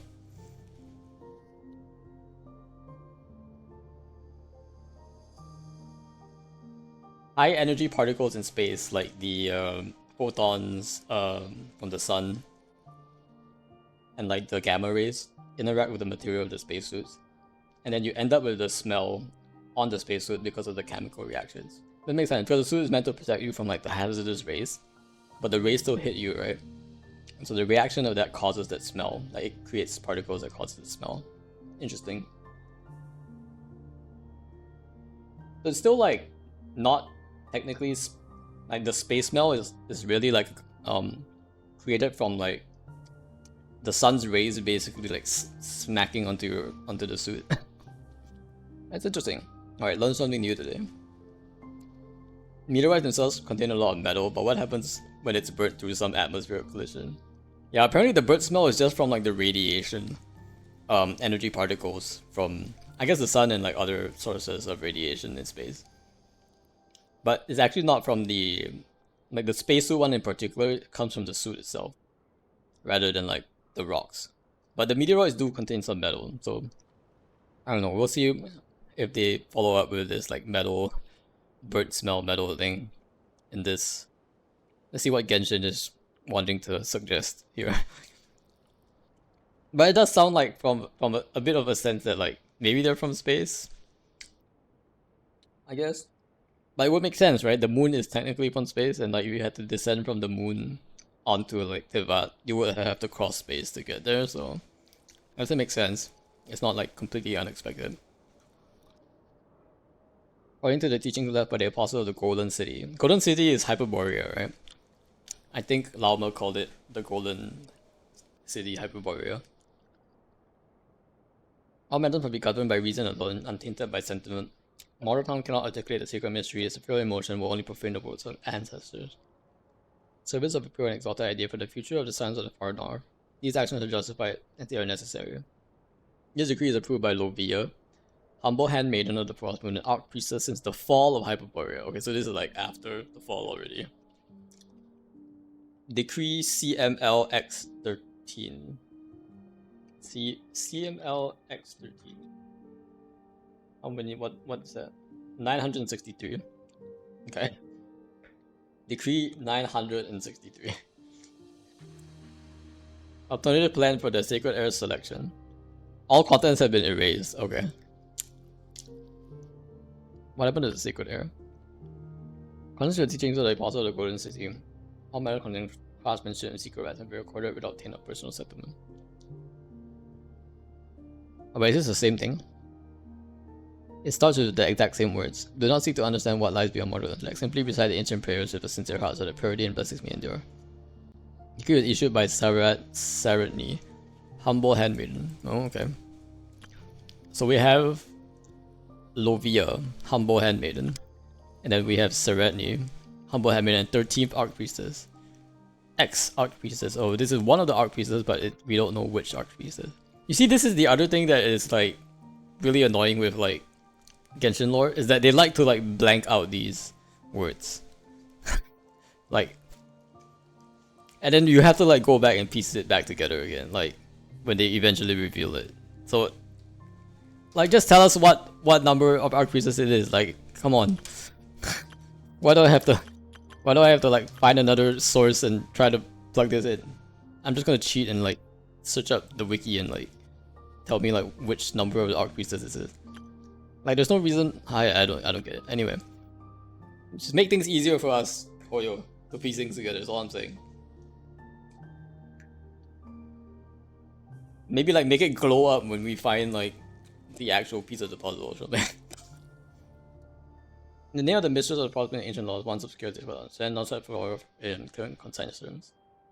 Decree number 3. Oh, Wait.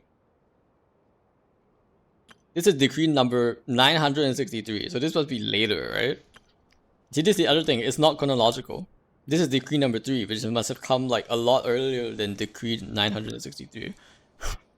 So we're going back in time again. Okay, we're going back in time. So 13, Dark Priestess, decree number 3. Elysium and prophecy of the sacred air. Let the children of Hyperborea guard their sacred bloodline from defilement. From the heir of the Elysium is destined to one day arrive. Oh, this was the meme that I saw on Reddit. It is hereby forbidden to marry one's closest kin. That is to say, no union shall be permitted against between blood relatives. Very good, no incest. It is forbidden to enter into marriage from someone from a clan that has committed blasphemy. Okay. Don't marry Fatui. Check. Forbidden to enter into marriage someone who, from a clan that's taken the life of an innocent.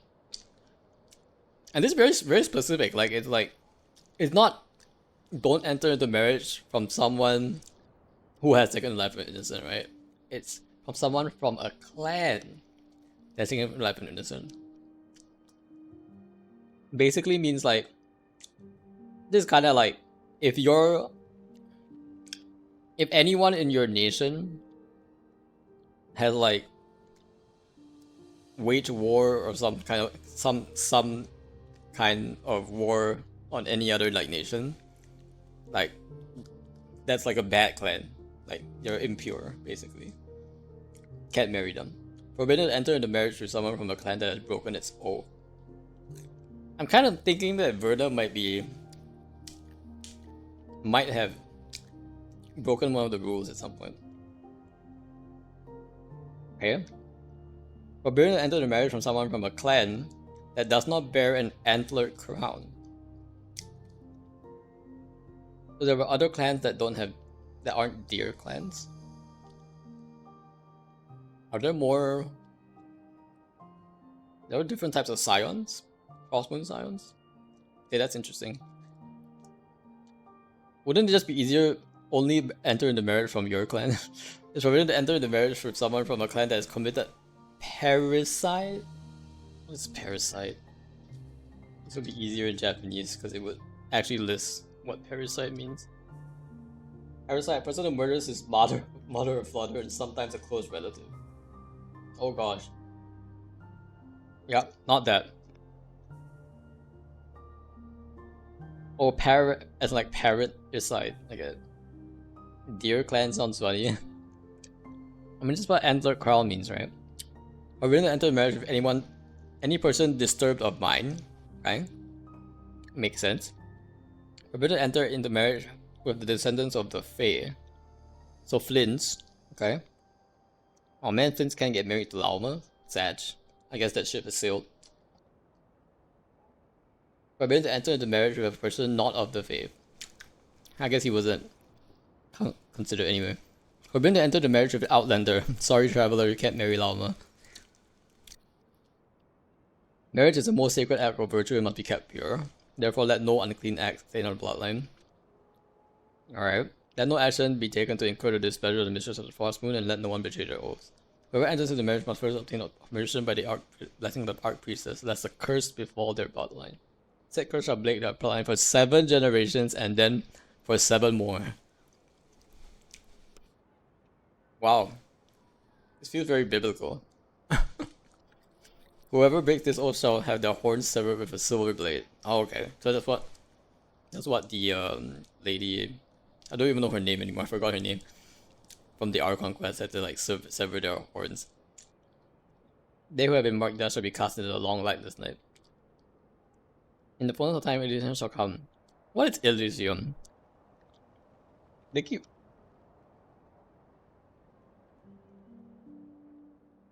What is this Elysium? Elysium means paradise in Greek mythology. Okay, that makes more sense. So like heaven or like paradise. The sovereign ordained to rule over it shall also appear. The sovereign? Are we getting a dragon sovereign? Let's go. Wait, are we getting a dragon sovereign and not cry? That would be big.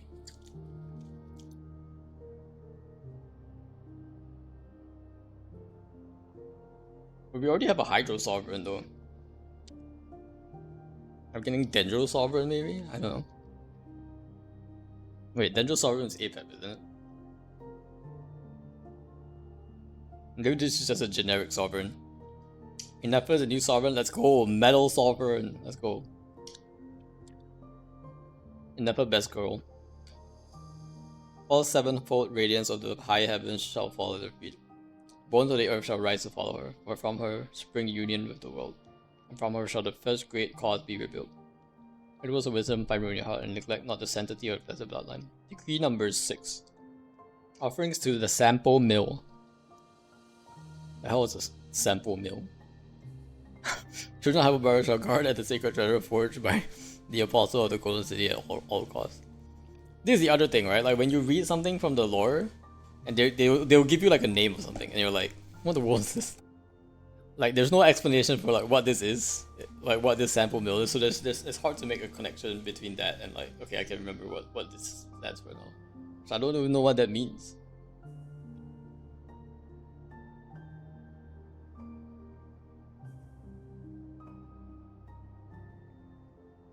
They do describe it in the lore too. Okay, we'll keep going now.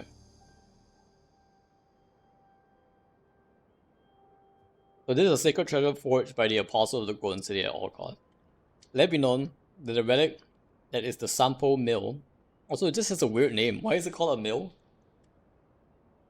I'm like in my head, I'm thinking like windmill, and it's clearly not a windmill. It's a sacred work, for its blessing yields gold, grain, and salt. Okay. So it produces gold, grain, and salt. Only the prophesied sacred heir shall have the power to rouse the mill, wake up the mill, thus bring forth an elysium of eternal abundance. So it produces things. Okay. According to the revelation of answers, the mill shall be sealed within a holy sanctum to preserve it from taint and desecration until the appointed time, when the sacred heir is born at last. All followers below the rank of priestess shall not enter the holy sanctuary wherein the mill is sealed. Those who violate precept have a curse before their bloodline, just like how you can't enter into the tabernacle. Or the Holy of Holies. Said curse shall plague their bloodline for 7 generations. And then for 7 more. Yep, 7 and then 7. This is very biblical. Before sowing in spring, an offering of wheat, goat's milk, goat's milk, okay. Goat's milk's actually pretty good, guys. And salt not to be made unto the Sampo Mill, lest famine befall you. At least one priestess shall be designed to chant prayers to the mill day and night, ensure multiple harvests, enduring prosperity. You don't know what a mill is in real life, right? What is a mill? A building equipped with machinery for grinding grain into flour. It's like what you call like an old food processor.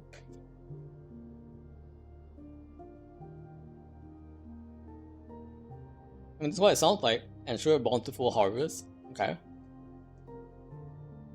Gold. Can create free grain and gold. That's pretty good. I'll take it. Basically, it creates natural resources. Alright. Pretty good. I don't know if it creates it or if it just processes it. Like a regular mill would just process it. I don't know if it needs like... It doesn't sound like it needs anything, right? It just needs a couple of offerings and like some person praying to it. It's good enough. I didn't say that it has to like be supplied with like any kind of energy, so... Decree number 10. Offering up to the arrow of Terpicaraunus. Terpicaraunus? Children of Hyperborea shall revere the arrow of Terpicaraunus. Another relic forged of pure light is a bow that can pierce medical darkness. So this is a weapon. This arrow of Terpicaraunus is an arrow. It's like a weapon. You will mix the sacred oils in the following manner prescribed by the axe. So take up a clean silver vessel. Okay. It must be free from all dust and water. There has been no defilement free from the root of corruption. Take the fat of a lamb, clear and pure. Orbit over gentle fire so you get lard. And oil from the oily fat. Does not be too hot or too cold. Do not bring to a boil. Okay. Infinite food and money glitch and Teva fully working. Updated 2025. Let's go. I still remember like the old like Matsutake glitch where you could like farm 1,000,000 Matsutake. Like hitting like a bush or something. And like basically like the bush will give you Matsutake, but like they forgot to like quote the part where the bush disappears, so you could just keep farming infinite Matsutake mushrooms for a bit. They fixed it though. Add sulfur, salt, sawdust, and wax in the proper order, and then stir with great care. Stir until the vessel has one uniform color. Number for your counting shall be 7 hours. 6 you shall not count, neither do you count 8. Accepting that you should count to 7. 5 and 9 are right out. Wait, what does this mean? What? The number for your counting shall be 7 hours. Don't count 6, don't count 8. But make sure you count 7. 5 and 9 are right out. So don't count the 5 and 9 either, is that what it's saying? So must be 7 hours. Anoint your bow and arrows with holy oil. Okay, so it's like oil. Your arrows shall snuff out the pitch black foe, shattering them like plates of silver. Okay. But we know holy oil is actually lamb fat mixed with random stuff. Okay.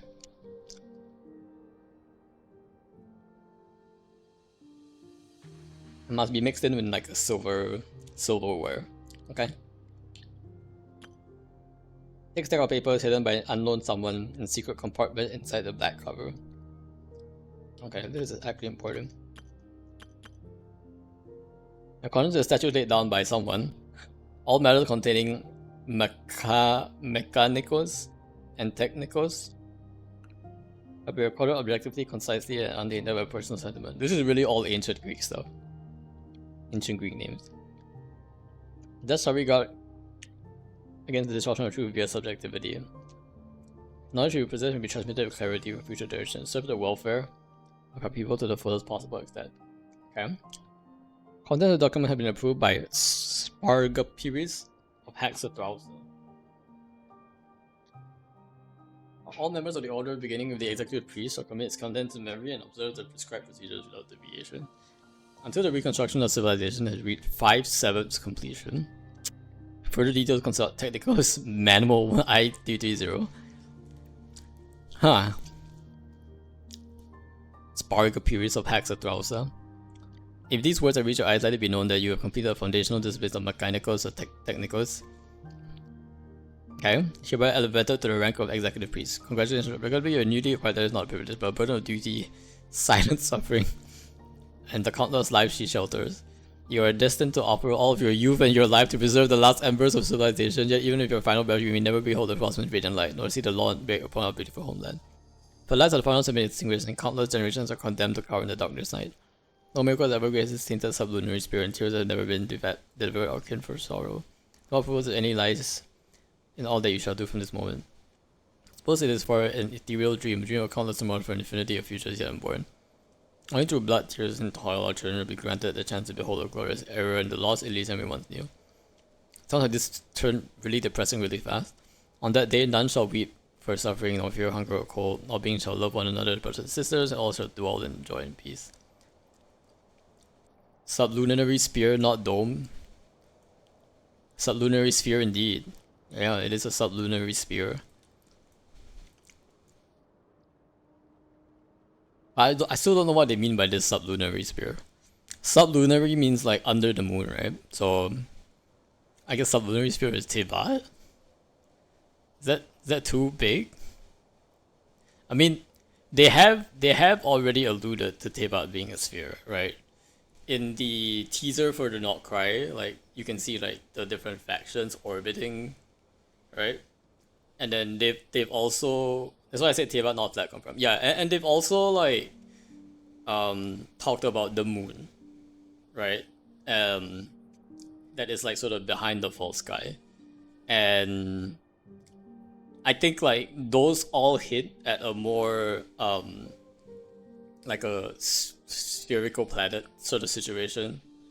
Because otherwise like the orbit and like the fact that the moons all have to align, right? The 3 moons have to align for like a specific, I think the moons are absolutely tiny, maybe, but like the moons all have to align, right? There's like they talk about a point in time in the Frost Moon Scion where all the moons will align, and that's like a very special point in time when they align. You can see the curvature of the one under the Fatui installation. At that point, it's a round rock. Yeah, exactly. But it's not just that the moons are round. It's that the moons have to orbit, right? And the only way they orbit is that it has to be spherical. Like that the moons are in orbit, and at some point they all align in like one straight line. And the only way that can happen is if Tevat is like an actual sphere and its gravity exists, outer space exists, confirmation that outer space exists. We still don't know if the sun is real. That's one. So we have like a fake sky, right? And we know that the moon is fake and that there's a real moon. We don't know that whether or not there is a sun. I guess we can assume that life exists, so there's a sun that's heating up Tevat.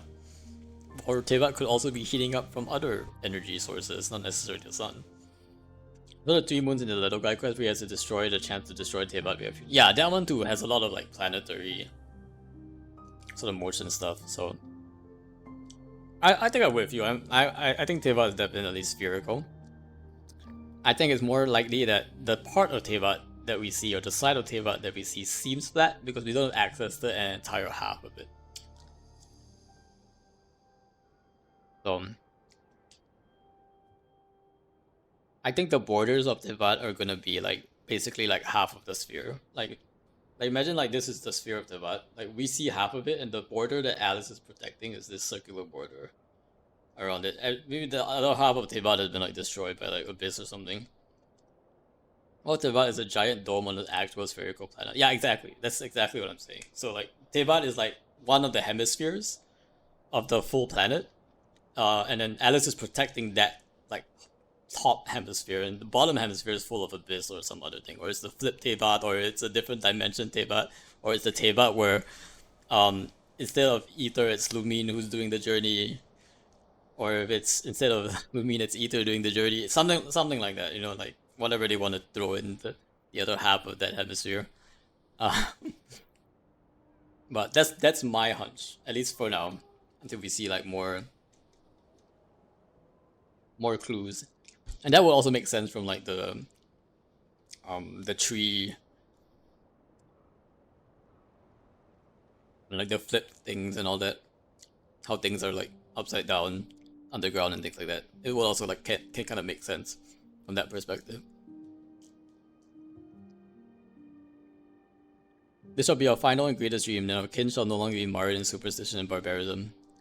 But hope once envisioned by God and monitoring on, there's no path but to do. Hear these words before you read the assessment operating procedures. Hold fast to a dream with tomorrow. Let's light not be dim, but it doesn't neglect. Sparkle periods of Hexathros, acting Archpriestess of Hyperborea. Okay, so Hyperborea, this is about the fall of Hyperborea. Final evaluation of bloodline selection and purification, Protocol 3. Upon evaluation or confirmation by the acting Archpriestess of Senior Executive Technicals, Priestess, Seed of Life Project, what in the... Alright, it sounds sus. Henceforth referred to as a Sacred Air Project, may deemed to no longer be viable within the bounds of original plan parameters. Priest Vinda of Hitam Thrausa has passed beyond. Whoops. Essential technical process and mechanical apparatus required for the continuation of laws in the fall of Hyperborea. These include the process of something cutting, genetic cutting and modification, the process of something creation and reconstruction, probably like cell creation, the something and something processes which were of the Fae, life-giving and spirit-giving processes, energy-giving processes, and the adaptive gene editing process, something like that. I'm just like filling in the blanks here because why is it dots? Hoyo, just tell us. Oh my gosh. Literally, you created Notcry to tell us the story. Can you please tell us the story? Oh my gosh. Oh my gosh. The aforementioned technical processes are at present irreproducible. After due deliberation, the following alternative protocol has been deemed acceptable. Purification of existing is to be performed existing something. Blood is to be performed through controlled artificial selection, using methods primitive and inefficient. Phenotypic stability of each generation shall be recorded. Dude, they're really like editing their genes here, like phenotypes and stuff. What the?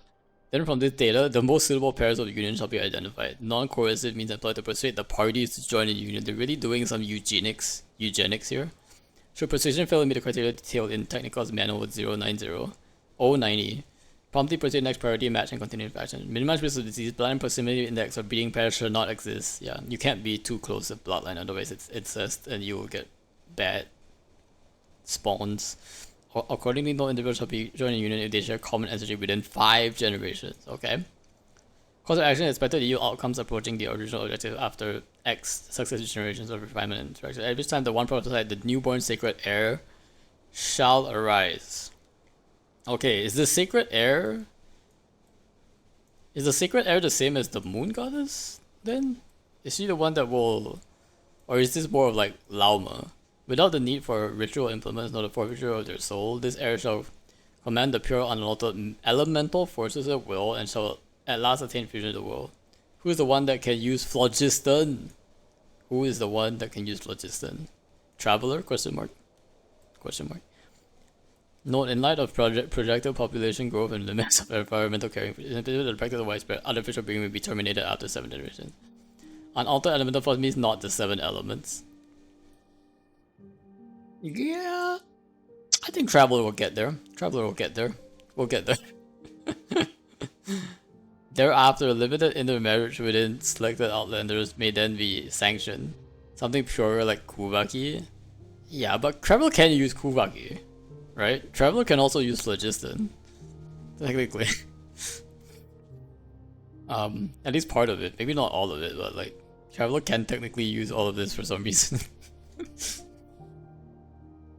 Yeah, even like become Saurians. Sounds sus. Limited intermarriage with select outlanders may then be sanctioned. Well, this is like their last resort. You're saying we are the everyday bred? No, I'm not saying we are the everyday bred. I'm just saying... I mean, it's highly unlikely that we are the everyday bred. Did they even breed it yet? We haven't read that. We haven't read it yet. It just says there's a prophesied sacred heir that shall arise. But have they actually bred it yet? Thereafter, limited intermarriage with select outlanders may be sanctioned. Therefore, it is hereby affirmed the descendants of the far north shall be granted sovereign right to determine their own destinies. The subatomic assembling mass energy patterning orb seal. The project of constructing this supremely advanced mechanicus contract was personally overseen and is not fully understood at the time. It was designed to reconstruct matter at a subatomic scale, or to transmute matter directly into stable energy, which would then be released in the form of something. Just tell us who oversaw it. Come on, Hoyo. Stop being scared. Why is Hoyo so scared to release their lore? I do not understand. I don't understand. Just tell us. It's not like I will know the name either, bro. In before Tsaritsa. Anyway. Of all the highest known tier mechanical science dating back to the time of Hyperware, only the subatomic assembling mass energy patterning orb, hereby referred to as the sample. Okay, so this is the sample mill, which is the one that reconstructs matter at a subatomic scale and transmute matter directly into stable energy. So it can convert energy into matter and matter into energy. Okay. Sure. So this is the sample mill, right? This is the, or at least what the sample mill uses, the orb. The sample part of the mill. Maybe there are other parts of the mill, but the sample part of the mill is this. Structure remains largely intact, granting it immense symbolic significance. However, a formal evaluation by the acting archpriestess and senior executive mechanicalist priestess has determined the device is no longer functional. You guys didn't maintain it. You guys should have maintained it. Saber Match is not getting enough lore. I have Match. Like, what? Like, the way that they hide their lore, like, the reason why a lot of the lore is mysterious is because they are cheating by literally redacting parts of the words in, like, all of their texts. That's literally cheating. Like, literally cheating. Like, there's no in-game reason why any of the text should be redacted, right? Unless, like, they really, like, go into it, like, at the end of Tebat and they're gonna say, like, someone went and rewrote all of the, you know, they changed Irminsul and, like, you know, all of them had to be redacted because you changed the memories of the Tebat's world or something. And I think that's just, like, a big, like, that I don't know, that is just like a big cheat code. It's like a no, Hoyo, this is just, you're just scamming us, you know, kind of thing. It would be interesting if they did bread us. I think that's why our brother was on the shit. Kappa, Lul, Philosopher's Stone, Irminsul, Bob, easy cop out. Exactly, it's too easy of a cop out. Like, it's, I don't know, it's just unfair. It's unfair to readers who are actually trying to figure out the lore. And there's there's no good reason why these are all dots. Like you could even say like someone like edited Irminsul, but can you explain all the redacted stuff in Enkanomiya? In over here, right? In even in the what was it called? The Roman place in Fontaine. What was it? I forgot the name of it. The Roman place in Fontaine. Basically, like all, even the dragon area, like Natlan's, like ancient city from mountain, right? All of the redacted stuff. Can you actually explain whether there's one person who would be so smart as to like redact all of these different references to different things? There's no way. Like it's not even like I don't know. This is literally just Hoyo hiding their lore to act more mysterious so that people will be basically it's like fake engagement, right? It's like here is the text, but by the way I'm going to redact all this stuff and we're not going to tell you, just so that you will never, just so that you will be like hungry for more like lore, because you know we didn't want to tell you this part of the lore. I'm like, okay, which, okay, fine, it's fair to get people interested in the lore, but it's also not fair that like there's no real explanation for, like no real in-game explanation that you can really make for like why these things are like properly redacted. And if you did even make that explanation, it will be a totally cop-out explanation. So I don't know, give me the lore, or you'll stop redacting stuff. The collaborative control module connected to the device was lost during the fall of Hyperborea. It cannot be replicated with existing technologies. Absence of this module, proper activation of sample is impossible. Okay. Presume that even a forced restart would fail to correctly reconfigure said device. Refer to appendix for more details. After due deliberation, it is resolved that the device shall be sealed indefinitely with no re-evaluation of its activation and viability for a period of X generations. I don't even know why this is redacted. Like, how is this? Whatever. All personnel without explicit authorization from the ARC system may not breach the seal. This will prevent unnecessary accidental damage to the device. Okay. Senior Executive Mechanized Princess Aria Patia of Massage Tay. Massage Tay? These names are getting weirder and weirder, guys. Has proposed a theoretically viable bypass protocol. Controlled input of Kuvaki realm energy or abyssal realm energy. So light realm or dark realm energy refers to the mechanism for the possibility of the latter. I have a specific carrier frequency which may circumvent the collaborative control module and possibly initiate a sample. Upon formal evaluation, perform method to pose unacceptable safety risk, with probability of system destabilization ensuring something exceeding limits. Okay, in light of these findings, the original decisions shall stand. We're back to the arrow on protocol. Sounds like an ancient Greek name. Hyperborea is a Greek concept. Yeah. Hyperborea is believed to be a sunny, temperate, divinely blessed land in the Greek mythology. Specifically in the Japanese, it's called Hyperborea because I think in the Greek the Y is pronounced like a hup sound. Hyperborea. So that's interesting. It's not like an I sound; it's a U sound in the Greek. So, Hyperborea is what the Japanese transliteration became. Arrow of Terpecronol. So JP is more correct. I think so. Yeah. Does the English, do they call it Hyperborea? Rare dub. They definitely call it Hyperborea. Like I was expecting to hear Hyperborea, but they definitely call it Hyperborea. It's very clear in the Japanese. They do call it hyper in English. Okay. I mean that makes sense. Like even in English, we do call like hyper words hyper anyway, right? But that Y in the Greek is actually a U sound.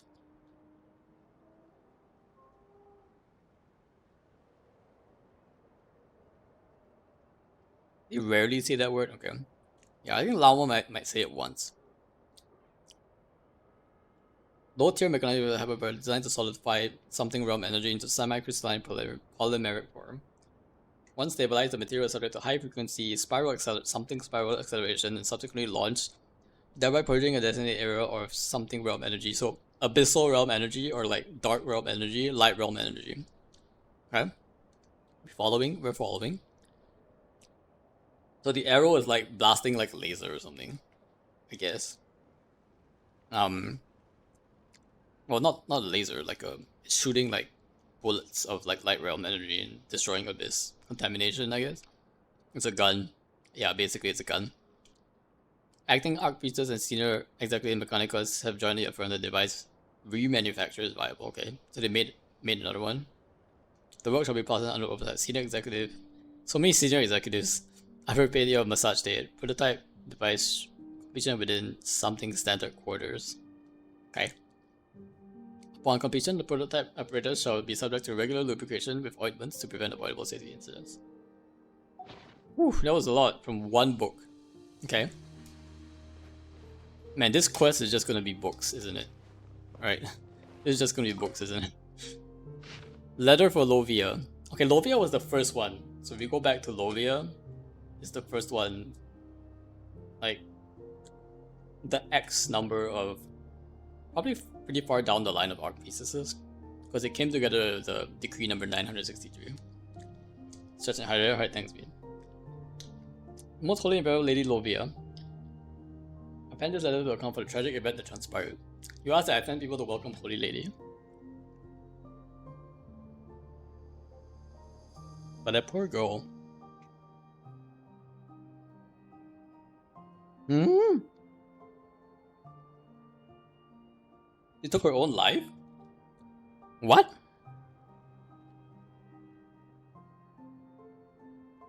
On the spot?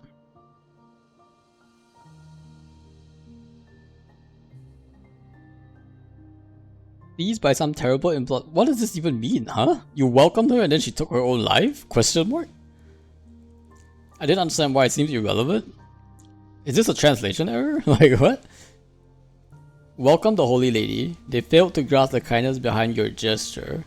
Okay, so they did something from the welcome. And the welcome triggered something and caused her to kill herself. Oh my, what is going on? Regarding Sample Mill, I'm truly grateful for your openness and trust. We must find out a way to rouse the Asian race for paradise. Legion with enduring prosperity of the people of Notcry, especially the Vulcan. Also, dedicate myself wholly to cover secrets. Like, the gesture itself? Yeah, what is the gesture? Like, how bad can this gesture be? My goodness. The gesture of welcome turns into like, oh, I'm gonna kill myself. Wow, that escalated quickly. Oh, I think I know why. I can explain later. As for the remaining matters, both trivial and complex, I hope to discuss them at greater length with you soon. Until then, I ask that you accept these models as a small token, blah blah blah. Please, I know you're a noble character in the highest esteem. Even at the court of His Majesty, the Bel Yi Tsar. So this is before Tsaritsa.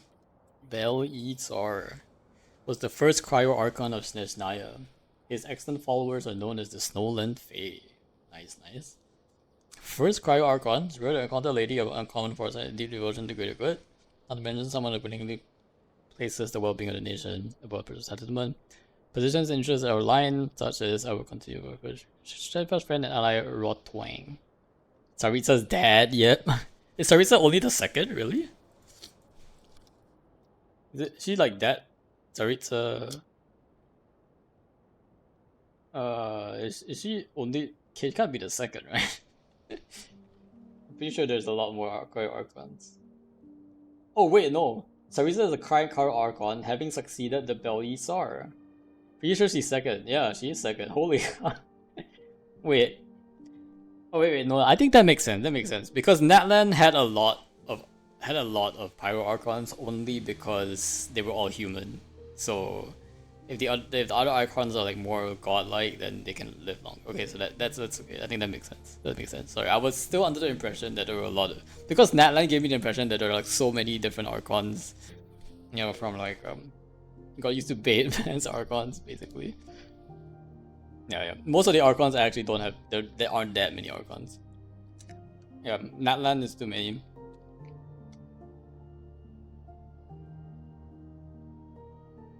I don't know how Natlan became bait man, but okay.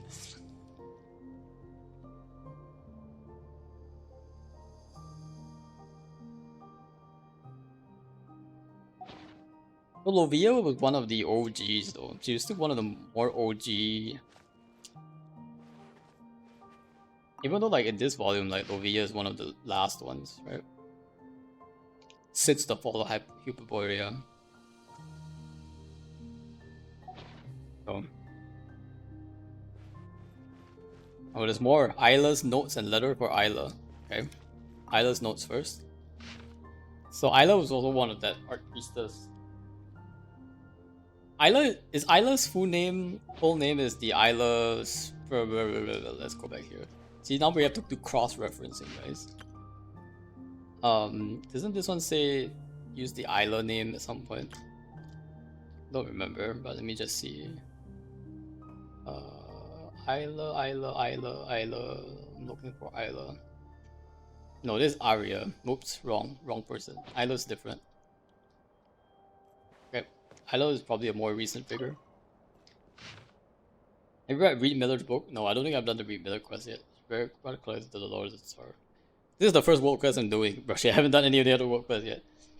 I thought Elijah just like Lovia did, just like my sister did. I said no when Mrs. Solovey asked me if I felt any hate. I put a hate on my heart in the words. How can someone trying to understand his heart? Who's Mr. Solovey?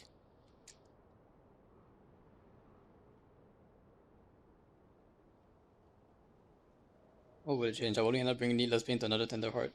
True. Solovey like the her like therapist or something. Or one that me good for mistake. I wants to shed tears from the fortunes of others, ought to be smiling instead. Sublunary spear. It's always been one where good is repaid with cruelty. The least I could do is spare him of sorrow and does him no good. Once upon a time I despise lies, yet I find myself speaking to him human type. Maybe the sins of the past dozen years have, or so has been punishment for this very moment. Isla's the first moon chancellor, so 500 years ago. Before her were the archpriestesses. Lovia was the last archpriestess of Hyperborea.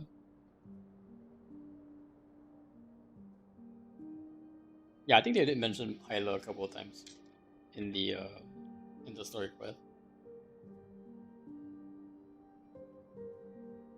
I mean, she's probably the one in the mirror, right? Like, she's probably the one in the mirror. She'll probably be the first moon chanter.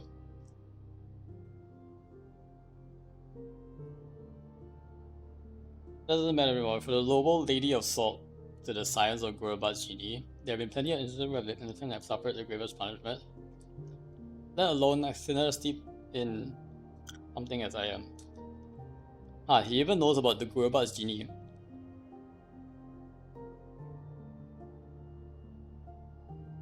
Huh. The silvery white thread has found Lilupar connection. Let's go. What about unforgivable sins? What was born of the Frost Moon must return to it. Save for the great pillar raised here by Dragonborn. Okay. Sanctuaries found refuge. Okay. Okay, reversion for nature, kind. There'll never again be another Lovia. Or another me. New moon goddess will be born, let's go. If I had born a sacred heir for the and not the man who abducted my sister. Wait, what? Her offspring turned evil? The one who should have been a survivor will only have created greater chaos instead of Shania. However, you want nothing to do with any shit. Not perceive the coming of the maiden. How should you know the Holy Throne had never truly been broken? I don't know if I will live to see the moment for my own threats in my side, but I pray that I will not. Those tainted by sin do not is serving to witness the moon's pure light. In any case, people have come to be the new moon take delight only in kindness, friendship, mutual aid. Okay. Because of the gods are too bright for me to follow, and I cannot see where she is headed, but the very sharp silence will redeem her name. Sure, the power of choice remains hers alone. No one would ever take repayment or reward from her. She must be never more than the perfect deity others wish to become the frost moon made on the new moon. One day behold the dream trip, and may the frost moon forgive my sins. I've cursed her name more times than I can count. Someone adopted her son adopted her sister. Oh man, there's some screwed up family dynamics going on here, guys. When I said she would boost from each other a couple times by now, I think yeah. I think I vaguely remember that.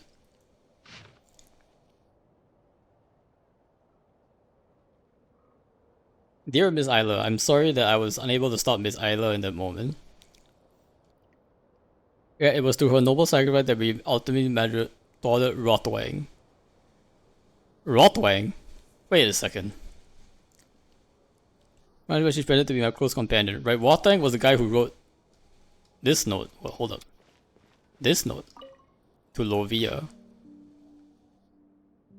Okay, so sounds like they all lived at around the same time. Lovia, Isla, and Rotwang. Right?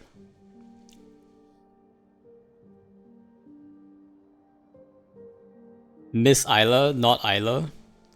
Dear Miss Isla. Rotwang was working with Lovia and Solove is working with Isla.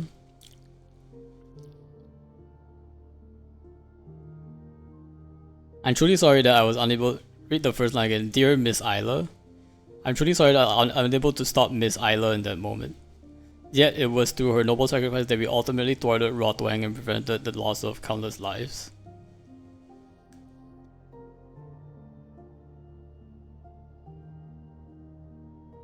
I was able to stop Miss Alia. Oh, okay. This is this is ridiculous. Use different names, Hoyo. Stupid names. Stupid names. What? So who is Alia now? This doesn't even make sense.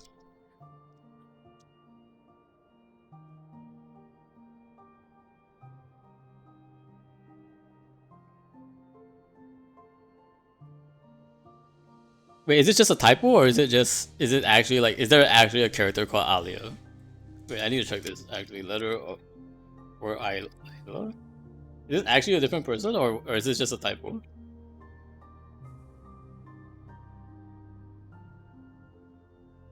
Well, it has to be a different person, right? Because he's talking to Miss Isla and was unable to stop Miss Alia. Okay, this is very confusing. This is too confusing.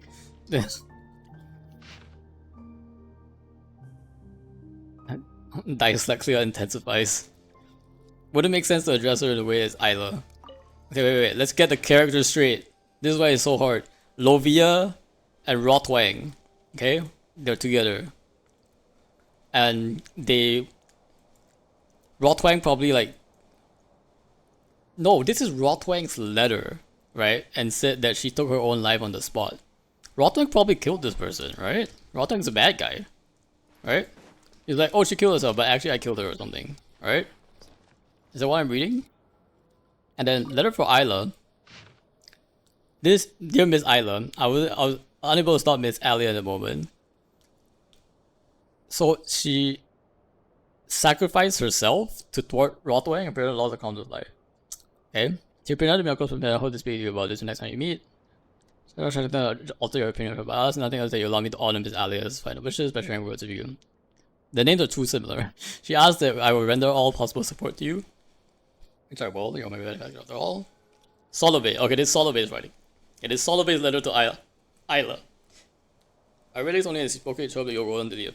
As for the arrow that you mentioned in your last letter, it should holds the power to dispel the Ditchback calamity. You're going to share it such selflessness. P.S. with gratitude, Rotwang indeed. So as you foresee Rotwang indeed rise again from the pitchback fill, then our successors, and order I'm considering naming the Lightkeepers in honor of the flame you have kindled. Oh, let's go. You can speak of the details whenever you're free. After Lovia's passing, the Proximate Silence have been left with countless matters demanding your attention. So Rotwang betrayed Lovia, and Solove and Isla did manage to stop him, establish the Lightkeepers, but with a sacrifice of whoever this Alia person is. I'm guessing Alia is the person they sacrificed. I think it's Abyssal Goop from the... Yeah, I'm thinking this holy lady, this poor girl, is probably the Alia person who got sacrificed. Like Rotwang like killed her basically. But through the sacrifice, she was able to thwart the Wild Hunt. What did Rotwang do to become a pitch black fill? All I can think of is the Abyss Goop. No. I think the pitch black fill is just Wild Hunt stuff. I mean, it's pretty clear from here, right? They established the Lightkeepers, and the Lightkeepers dedicated themselves to fighting the Wild Hunt. So Rotwang was a manifestation of the Wild Hunt, essentially, or somehow was connected to it. So the Pitch Black Calamity, I'm pretty sure is the Wild Hunt here, flower. Especially with the Lightkeeper's reference there. Okay. So lots of family drama going on. Solove, the first Lightkeeper, Miss Isla, the first Frostmoon Scion, showing that these two factions were once like pretty well aligned to each other, or at least they had like a really strong alliance. Very nice. And also this skybox is really pretty. Look at this. The skybox. Okay. What else we got?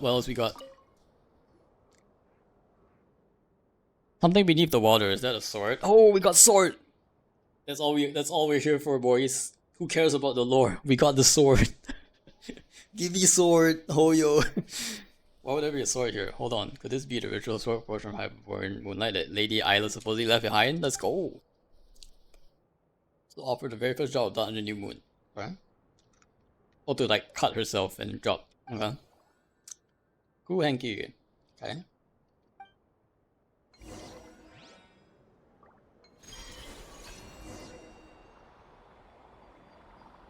Oh, this thing brings us up here? Oh. Why did I bother flying with Aurora? I got scammed, guys. There was a taxi all this time. It brought me back here. I've already investigated all of this stuff, guys. Okay. I knew it, you are Isla. Ah, you're here. Wait. That will get the altar dirty. Eek, when the heck did you get in here? We were the ones who opened the seal first, right? Good thing treasure chest is still here. Wait, you're right. No, doesn't sound bad. Who are you, Miss Priestessy looking priestess? She's more of a what than a who by now. Don't say creepy stuff. She's a ghost. No such thing as a ghost, but she's more like a lingering image left behind by the moon goddess' blessing. It's been left inside the court for a day. Maybe this might be the first moon chanter herself, Lady Isla. Okay, I was supposed to have had this conversation first so that it was clear that Isla was the first moon chanter, but I was very stupid. I went to read all the books before having this part of the quest. Is that really possible? Doesn't sound very unscientific. Scientifically speaking, it's possible. This is truly Lady Isla, and it wouldn't be surprising for her power to be unscientifically potent. So Lovia gave Isla some power to see the rest of fate. Oh my days, I can't believe I kept calling the Lady Isla an imposter. Thank the moon goddess she can't hear me anymore. That means if I was why she seemed more like a legit priestess than you. Hi Sabre, welcome to Mage, how are you doing? How is your Sunday going? We're doing our very lore heavy world quest here. I may be reliable, but I'm just a regular priestess. There's no way I can compare to the great Lady Isla who witnessed the birth of the Moon Maiden. Oh, okay, so she must have seen Columbina's birth as well. That should do it. This power is the Lady Isla before us, just a lingering image. What did you do, Miss Isla? Unknown voice? Or someone's talking to her. Where did that voice come from? Just memories, I guess. That's probably how she guided us. Pretty good. Nice. That's how she guided us here from the past. I guess that makes sense. They're just like replaying like a past image of her. Because she knew like we were gonna find her. I mean, the moon god's blessing couldn't be precise enough to capture just one person's voice, right? No need to be so tense. The woman who shares my brother surely showed you a few of these lowbrow tricks before, right?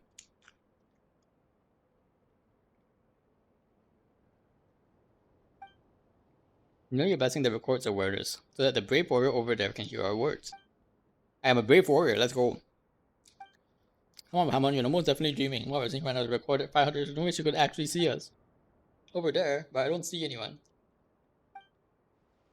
Ah, never mind. I probably wouldn't understand even if you explained it to me. And whatever tangle past lies between you and her, I'm in no position to judge. Just thank you for your help, Miss Isla. But we should have known better. The wounds left in the wake of the atrocities that old witch inflicted upon you both run deep. Of course, the scars fester with resentment. What surprises is that she trusted you so deeply. The old witch. Ooh. Lama is low-key kind of goaded. I only have 50k more. Lama is really strong mage. Yep. Not low-key. She's actually pretty good.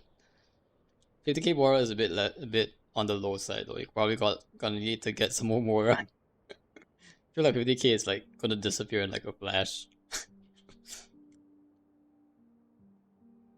Or what you would do for 150 million Mora. Don't look at me. Bruno, who's this Lovia they mentioned? Paimon feels like she's heard that name before. Finally, we're getting explanations, guys. She was the leader of the Frostmoon Scions 500 years ago, but she was stricken from memory for the sin of blasphemy. Oh, okay, so Lovia wasn't betrayed by Rothwang. Lovia betrayed herself. Is that right?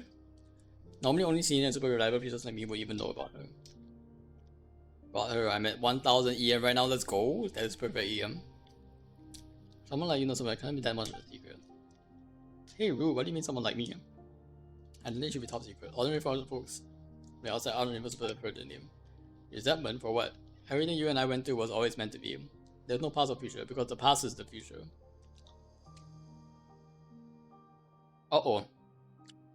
Time loop, guys? Are we time looping? Sumeru Samsara confirmed. Tebat time loop, let's go. Past is future, future is past. Easy to see in the future if it's actually the past. It's true. Why do all the prophecies come to pass? Maybe because it already happened. Prophecy is easy when it's already happened. Easy games. Let's go. Your gaze is upon me now, but all you can see is one fleeting moment. Thanks to Lovia's blessing, the blessing of business, I can see every moment. Okay. Okay. Okay. Your arrival, Lovia's end, all the rest of Tapestry, too vast for me to tell, and yet how it thrills me. Trust me because I hear that everywhere. When the lady of the underworld guided my hand to sever her thread, even then she should have rejoiced. Uonatar. Uonatar is the queen of the underworld in Finnish mythology. Okay, good name.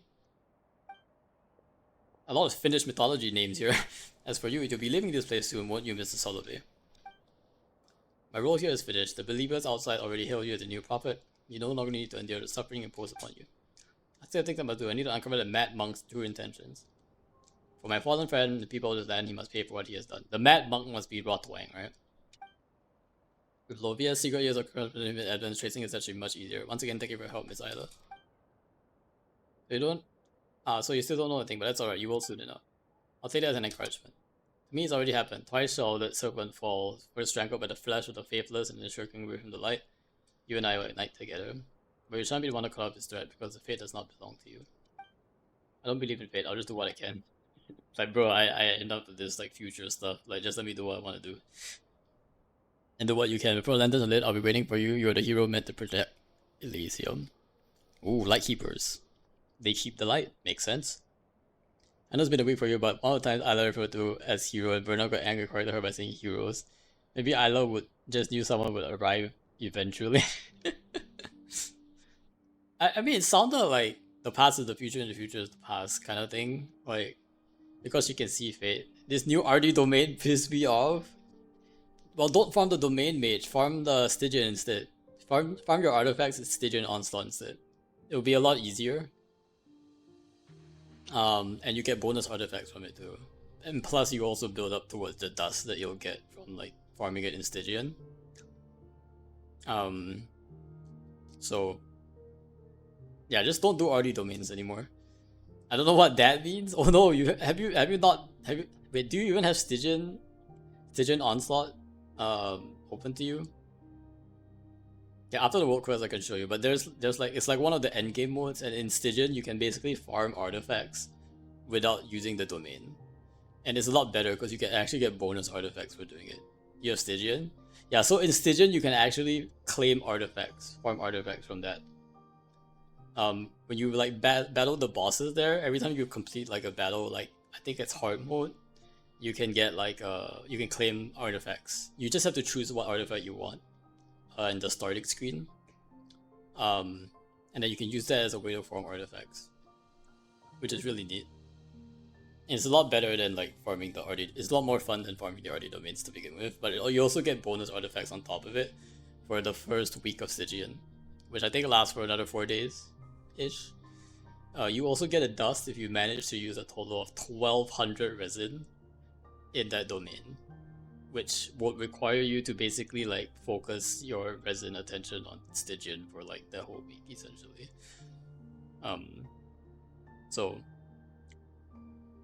generally every time Stygian comes out, just like farm artifacts of Stygian, because it only lasts for a week, which is kind of dumb. It should last forever to be honest, but it is what it is.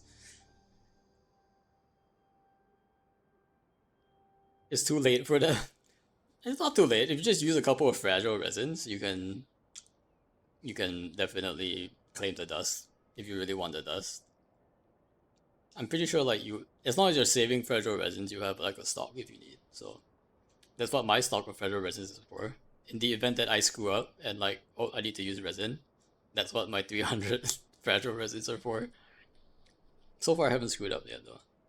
And surprisingly I haven't had to use fragile resin quite yet.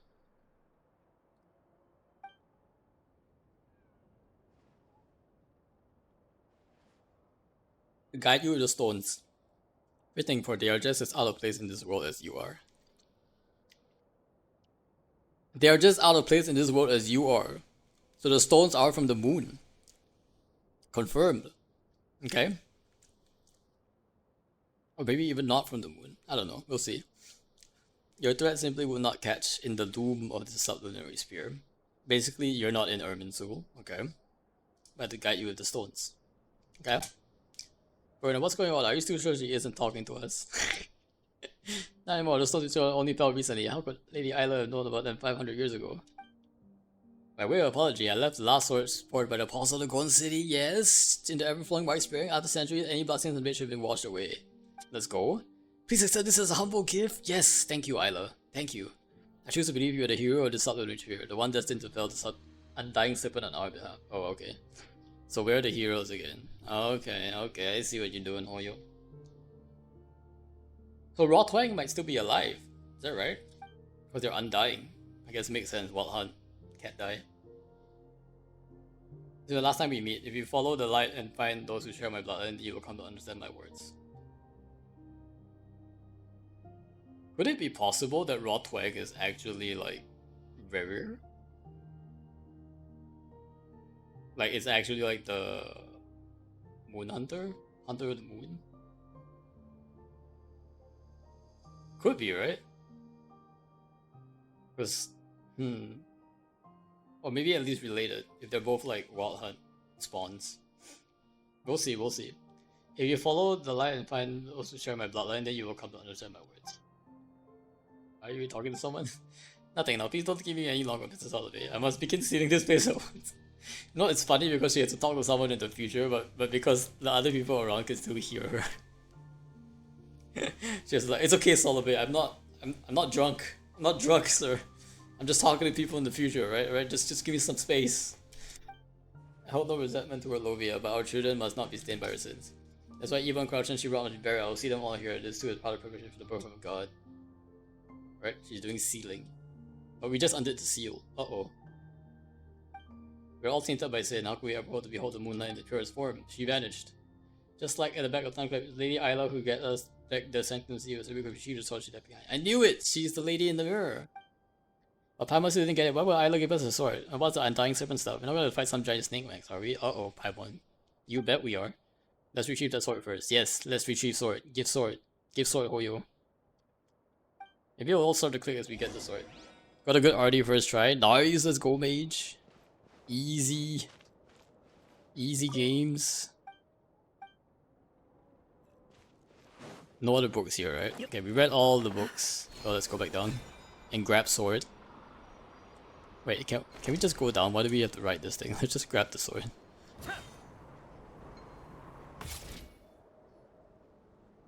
This must be the sword that Isla was talking about. Ooh, it's flying now. Quick run, the power of the sword is overflowing. Eek, what's happening? Your acting is terrible. You can't stop laughing halfway through your own time. Quick share power at a time like this. Looks like we really have to investigate this whole place, but if you hang around too long, earn roof, unquoted, others might find the entrance too. Oh no, there's probably no one on this whole island that's been drawn this way, true. We have no choice. We got Shikata now, you know. It's like, we got to go to the sword now. Lady Isla didn't exactly tell us. Let's just get out of here and figure out what to do next. Can I grab sword? Let's go. Oh wait, I realized I need to farm weapon ascension for this as well, probably.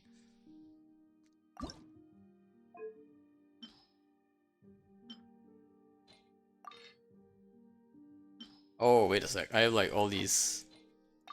I have like all these weapons too. I should definitely be using the weapons for sure.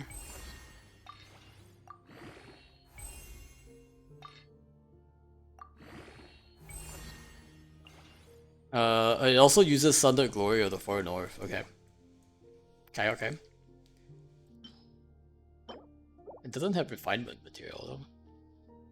Oh, there are refinements.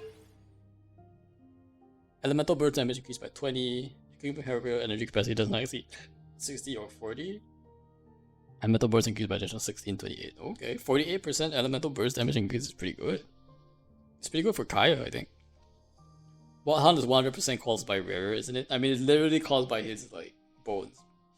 But I don't know. I wonder how he's related to the Raw Twang guy, because Raw Twang is the other like old Wild Hunt evil guy. And the Raw Twang guy was also like Pitch Darkness kind of thing. So I don't know if maybe Wild Hunt is a bit more recent, maybe there was an older Abyss threat before then, but I don't know. I feel like Wild Hunt probably is pretty old. But if that's the case, Rarer might just be Raw Twang. Or at least somehow related. Exit the court of the first edict. Yeah, this is fine because we can always come back in here, it seems.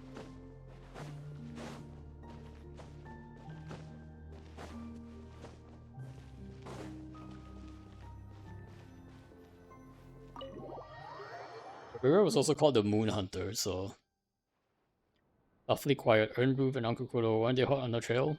They got defeated. They all noise, they ran out to check somewhere else. Lady Ida's divine guidance, not again. Okay, save the service for Lady. Do remember you still owe everybody else apology.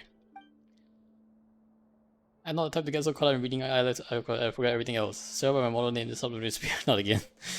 Enough of the sublunary sphere, we get it. Tebat's the sphere, okay, we get it.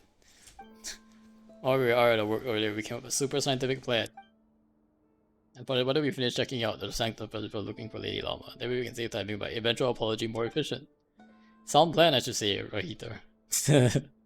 I'm staring at you. See the power of science. Wait, Aunt Rahita, where'd you get here? You scared us. We didn't mean to sneak in the corner for today, just Bruno said. There's maybe sealed, but it's not preventer. I'll say way and then perhaps it was the will of the moonlight.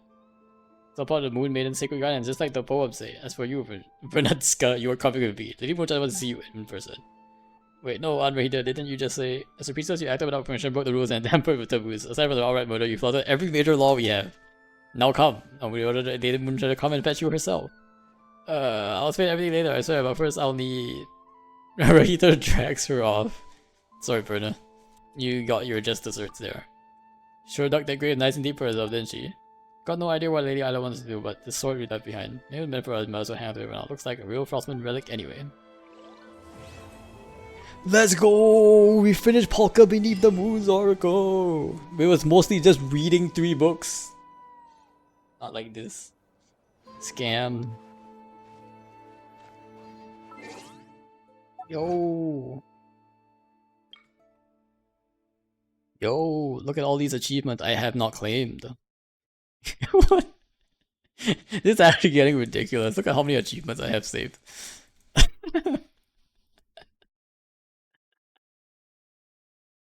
I'm gonna keep saving it. Don't forget, Rarer form was pitch black before. Yeah, exactly. It's like where Rarer comes out from, I guess? Like wherever Rarer, like, exists before, like, he came out of that. Basically, like, the little, like, arms thing, I don't know what you call it. Like a new manifestation of the Abyss there. Okay. We have completed this quest. We got the sword that we always wanted. We have always wanted this sword. Pretty much. So let's go and use our remaining resin. I have to remember to use resin these days. It's getting harder and harder to use resin. Let's use resin.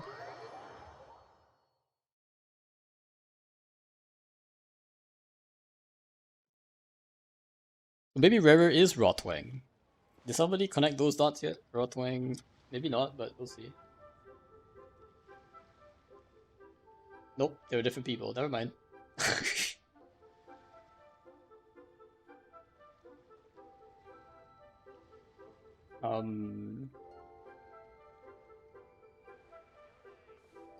Oh, but okay, okay. It does say he did live in Khaenri'ah though, so that's how he got to know like the Abyss stuff. It's good enough. Okay, okay. So they're not the same person, but close enough. Like the whole pitch black thing means Abyss realm. So anything Abyss realm stuff related is the pitch black. I have to start getting used to how like the condensed now costs 60 resin. It would be nicer if it cost 40 resin but counts as 60 resin, right? Imagine if they made that screw up. That would be funny. But we all did get a bonus 100 resin if you did save the 5 condensed resin over the patch, so... Okay.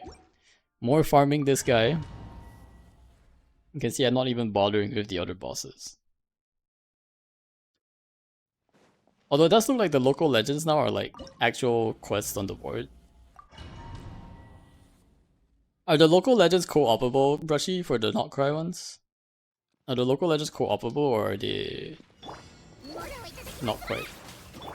Are they like domains? Do you know? Like the crabs are and the other guys.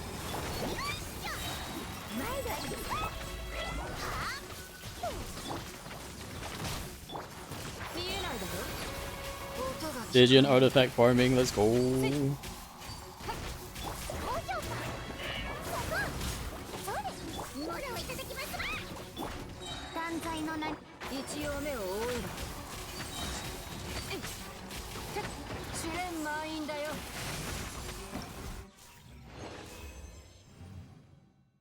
Okay. Oh, 40 seconds, okay. Somehow did that faster this time. Condensed resin. What is this? Oh, this is Fragiles. Nice, 367, pretty good. Bones, still trash, still trash. I need EM, right? Attack EM. Kinda sus. Cryo damage bonus? Oh gosh. Where am I gonna get good artifacts? This is gonna be a repeat of Golden Troop, isn't it? Never gonna get good artifacts. Well, I do at least appreciate the bonus artifact. Now that it's 60 resin, you can get the bonus artifact after just 2 runs, which is nice.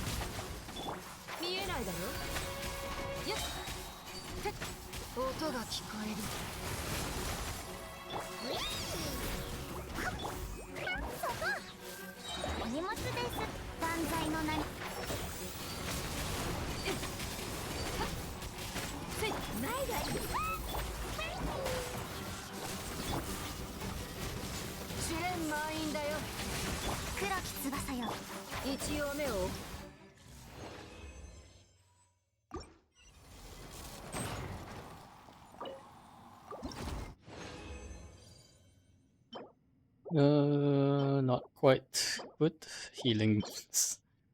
Come on, Hoyo. Oh wait, I'm out of condensed. Ah wells, ah wells. We just use the 20. I kind of want to use the 20. This boss still PMO. Is he really bad, mage?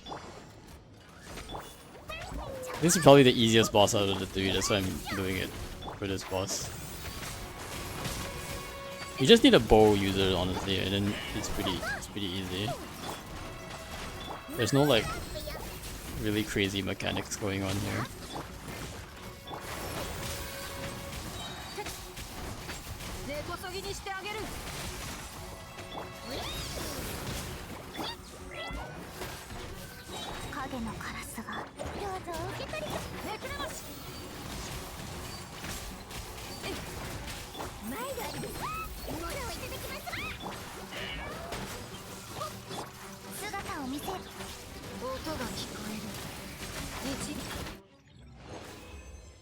No co-op local legend, no.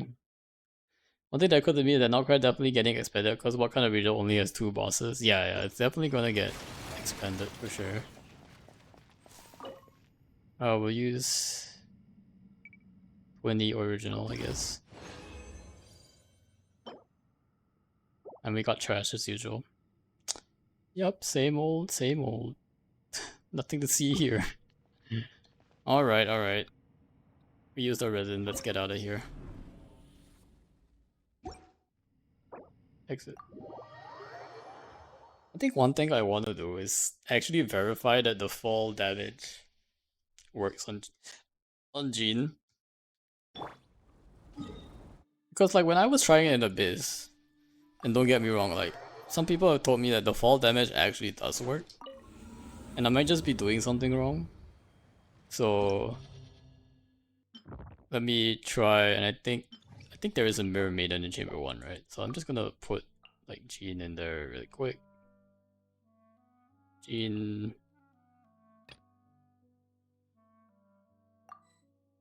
Party must have at least one member. Okay, I'm just here, Tina, you can solo. She must be level 90. Wait, really? Does she have to be level 90 to do fall damage? Really? Are you scamming me now? You totally are scamming me, right?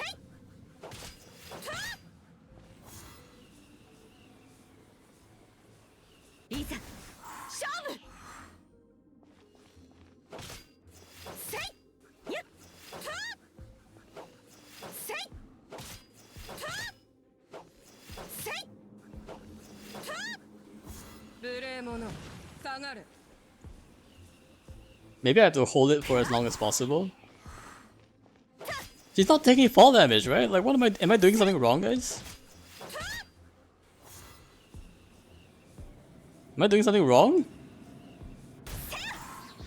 He's doing like swirl damage, but she's not doing fall damage. I'm just gonna wait as long as possible. Am I doing something wrong? Like, it's not working on Mirror Maiden. Let me see if it works in Overworld, okay, first of all. So we're gonna go to part of Fontaine where we know this girl exists. And I've seen videos of this working on like... Seriously, Google Jean fall damage and levels. Wait, what?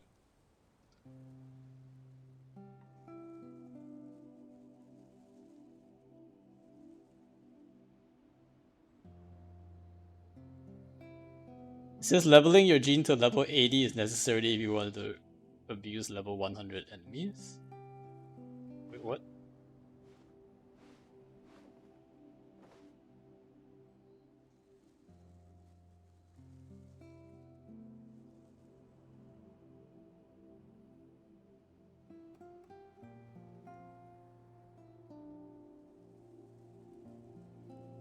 Fall damage is inconsistent. Fall damage influenced by poise. I'm very confused. What am I doing wrong, I guess, Roshi? I don't know what's going on here.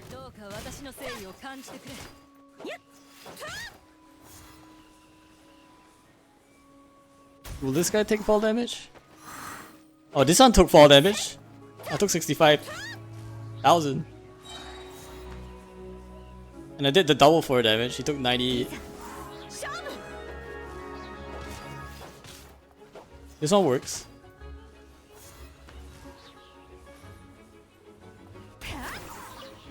This guy works. I did it. I did it on this person. My exact technique works on this person. It just didn't work in it didn't work in Abyss. On the Mirror Maiden. Maybe the Mirror Maiden's just like heavy or something. Doesn't work.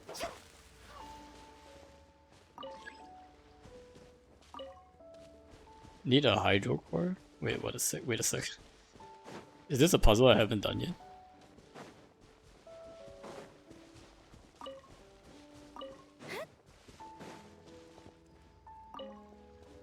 Need Hydro Core. No, this is definitely done, right? Like, it's just a puzzle that still has a interact option, even though, yeah, this is where the Hydro Core was. Apparently it is level 80. But why does the level even matter? Maybe it's depending on the defense or something?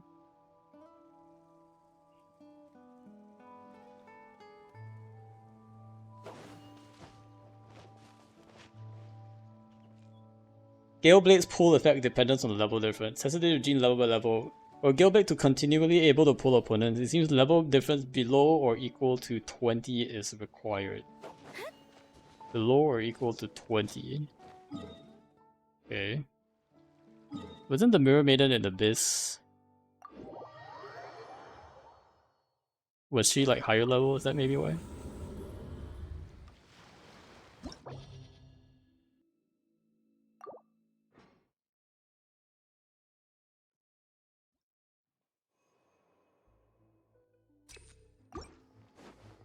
What level are you, sir?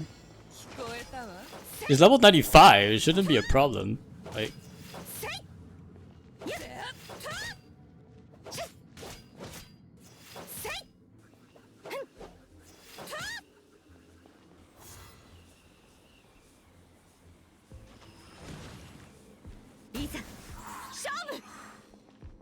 yeah, there's no, I don't think there's a reason why she shouldn't be taking fall damage here.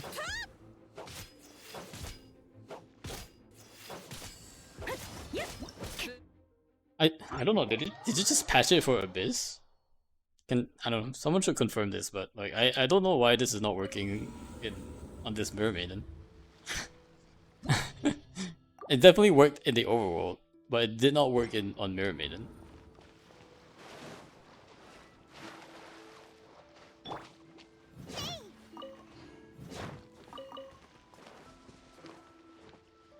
It's just if they did patch it for Abyss, that would be like kind of disappointing. But it looks like it still works in Stygian, if I'm not mistaken, at least. But and if they patch Gene fall damage and not cry secretly, everybody's gonna riot.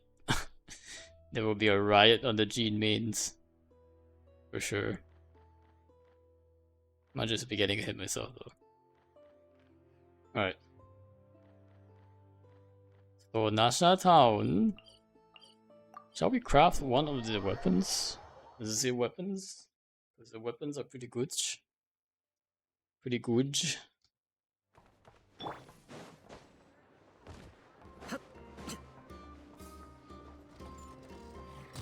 Luka. Like something made.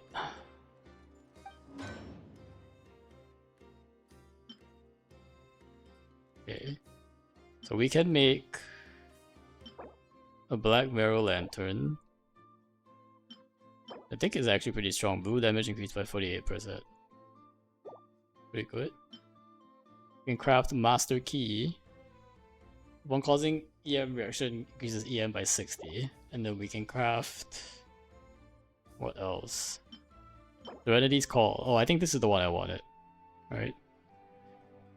Upon causing an elemental reaction, okay, it must cause an elemental reaction. Increases max HP by 16% for 12 seconds. Okay. This one might not be as good on Layla as I thought.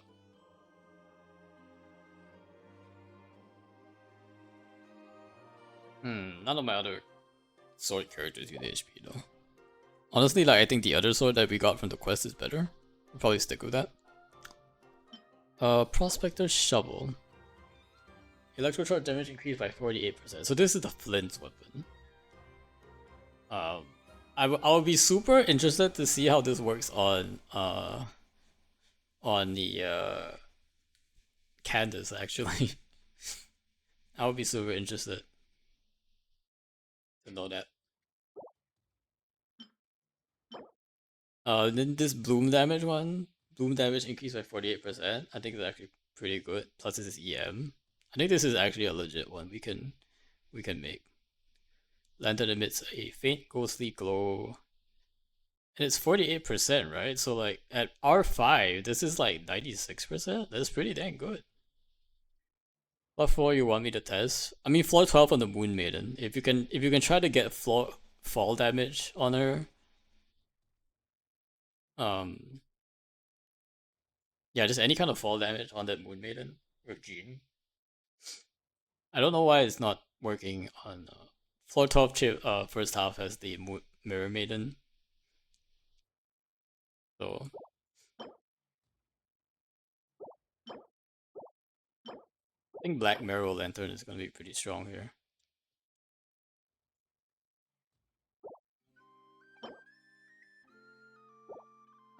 Yeah, but I can't level it up anyway, I think. Because I will need like weapon materials. So maybe next time. Once I get weapon mats. Looks like it uses Artful Divine Inheritance. I'm gonna need a lot of like rep. I saw you test it. Test it on Overworld? Yeah, Overworld it worked. It worked for me in the Overworld. On the in the Fontaine lady. So that one worked for sure. I guess it would be interesting to see if it works on.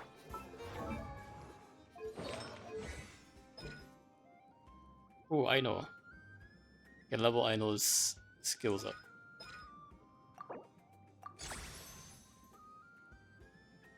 And I need gold books, which I probably do not have. Craftable amount 5 only. I guess we can carry on farming for Aino's mats a little bit. We'll probably need quite a bit more, I think. Of these mats. Let me see. Aino's still 666 and I haven't used her in Abyss. Because she's still pretty underleveled. But own 12, craftable 25. Yeah, we'll need a lot more of these. So let's farm these guys a bit. That's not a Mirror Maiden. Floor 12 is a Mirror Maiden.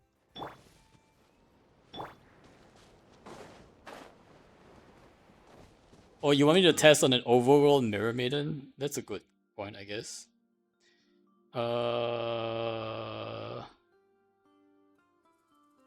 Let's see. Where is the Overworld Mirror Maiden?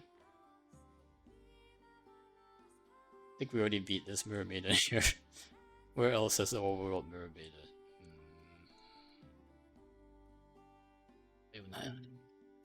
I think there's one here, Musojin Gorge. I think there's one here. I might be wrong. Yeah, we can test on an Overworld Mirror Maiden. Maybe the Mirror Maidens are just not fall damageable. That would be weird though.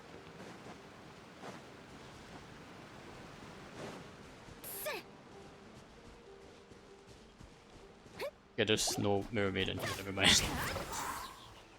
I'm in the wrong spot.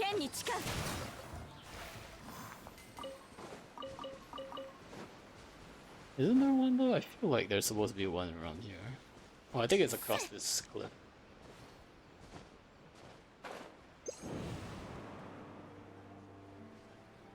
Are you thinking maybe the Mirror Maiden is just too heavy of an enemy? That would be weird though. No.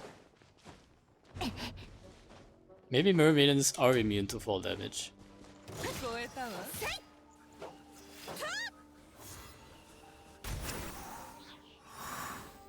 Oh, you're right. Mirror Maidens are immune. What? Huh.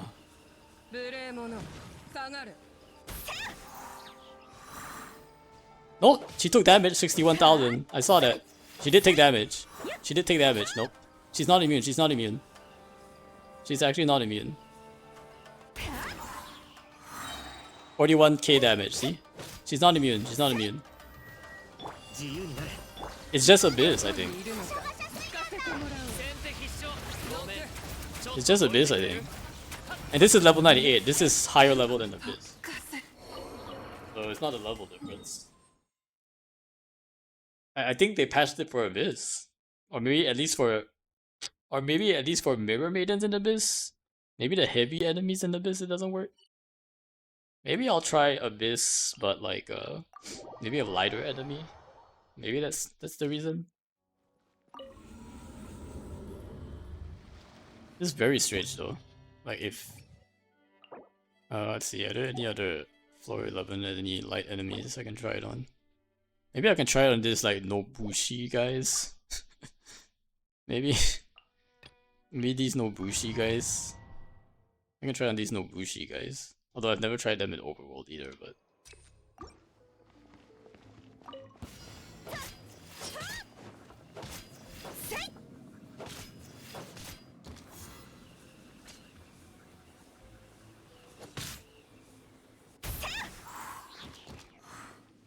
nope, they take damage. They do take damage. So it's not like across the board. These Nobushi do take damage. 20k damage there.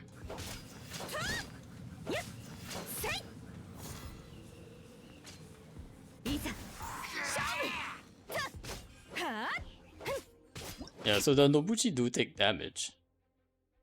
Although now I'm realizing is that I didn't realize that her skill does cost stamina.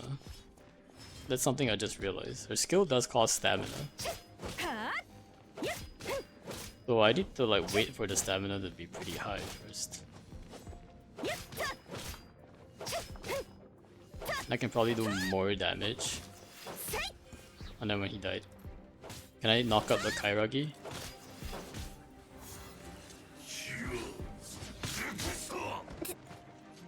That didn't work. Did you figure out the fall damage thing? It did work in Overworld, but like it still doesn't work on the Mirror Maiden, I think, in the Abyss, in the floor 12. I think try the floor 12 Mirror Maiden and see if that one works for you, because it doesn't work for me. The fall damage on the Mirror Maiden does not work in Abyss for me.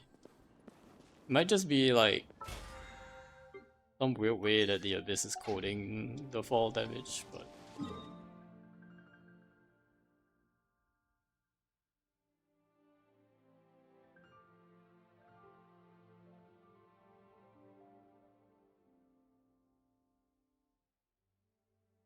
or maybe it's just a way of like when the Mirror Maiden spawns, she might be like, I don't know, it's just something to do with the Mirror Maiden in Abyss that makes it different from the Mirror Maiden in Overworld. That is kind of weird. That is definitely kind of weird.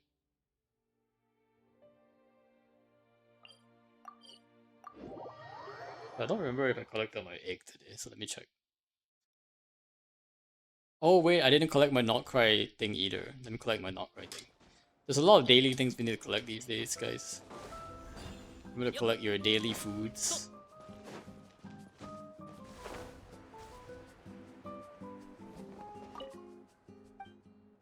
Yep, haven't picked yet.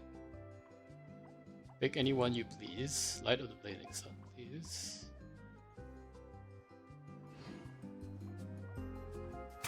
Also, we need to make sure I use my parametric today.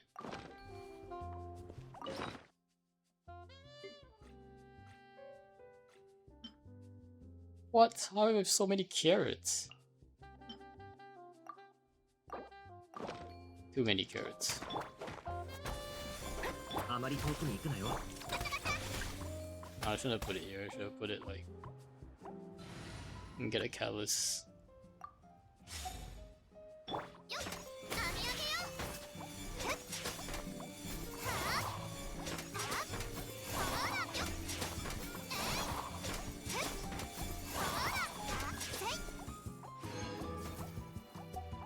It would be really nice if we got Not Cry mats from Parametric. That's all I'm saying. Come on, hold you update Parametric.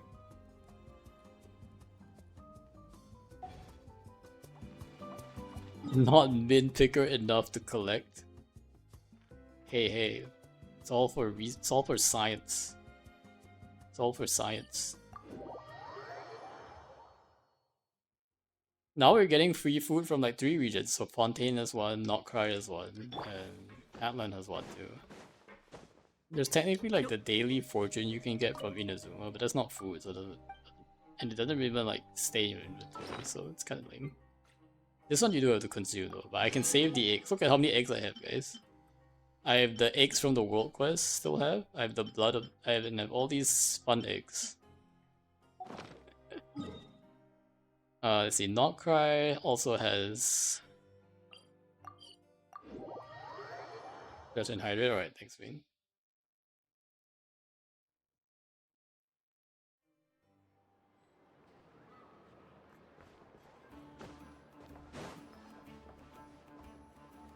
Fontaine Research Institute researcher. Okay. Let's get our free food at. Wait, it's not this guy. Where is the free food woman? Was it over here? Yeah, it was over here, right?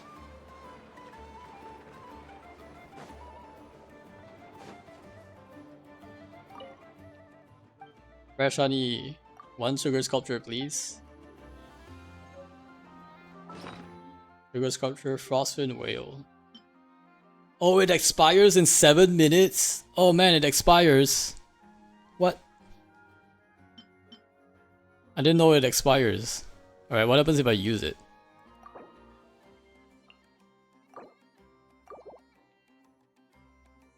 That didn't do anything. Okay, this is lame. Why does it expire, Hoyo? What? What?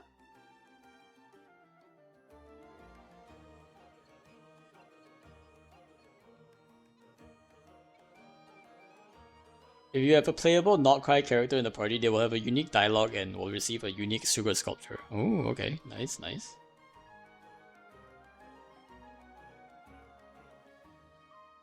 What does it do though? Effect. It looks great but doesn't have any effect. Lol. I got Lollipop as I know and expired the next day. That's scam. Did it have voice dialogue, Brushy, or no? Can I get a Feast of the Moon? Yay, we got the free food from this guy. Yeah, we got today's boon, guys. Today's boon shouldn't expire, right? I hope. We still got free food, guys. It's just called today's boon instead. We'll get it from the Frost Moon shop. Restores 30% MX HP to the selected character and regenerate 7. It's actually pretty good. What? This is pretty good, actually. Vegetable salad. I got... No, it doesn't have voice dialogue. Oh well. That's fine. Luck boosting trinkets. What have you got? Pure water jade. Are these real? How could they be fake? This guy's saying fake goods? Okay. Leoba. Let me help. Hit these bots in a short time. How they be a raid? Stable formation? What is this? Huh? Hit all the robots within 2 seconds.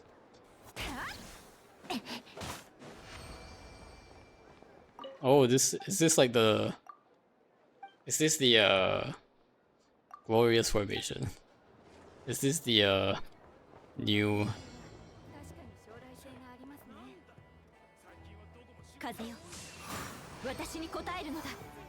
Okay, okay.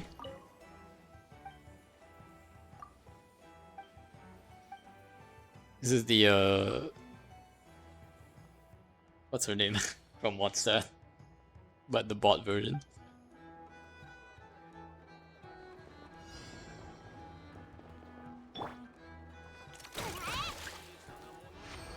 Well, Aino has a big AoE. I didn't realize that.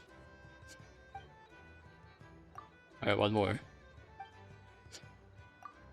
Pigeons at the Mondstadt gate.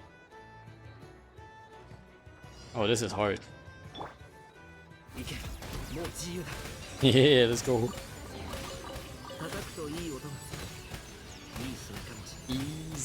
Easy chest.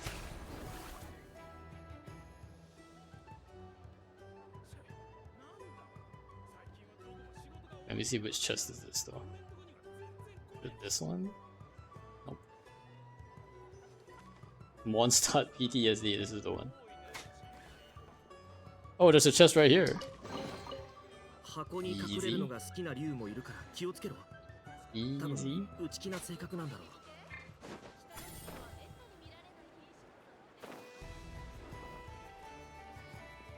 Alright, we need to farm more Iron Mats. Let's go farm Iron Mats. Pick out these land cruisers.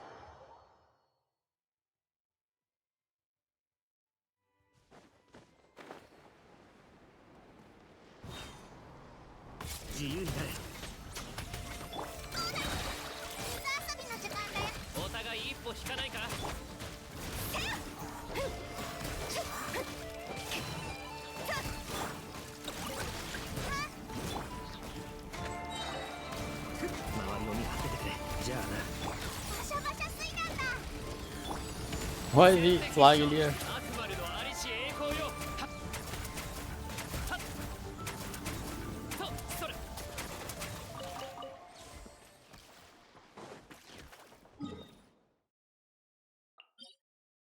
More land cruisers.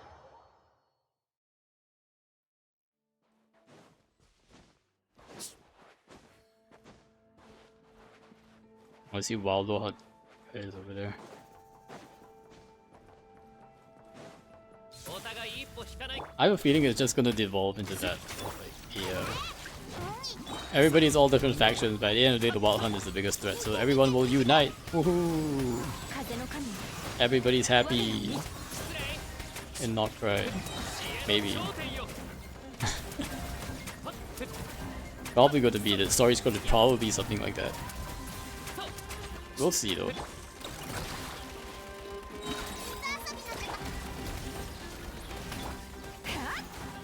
I'm really interested to see what Varka has in store for River. Whereas not that everyone's already together. Yeah, exactly. ちょっとどいてくれる。はっそれ。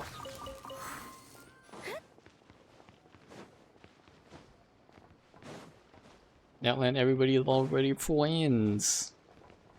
But in Not Cry, you have to learn to be friends or something. I mean, honestly, like, they did say everything is factions, right?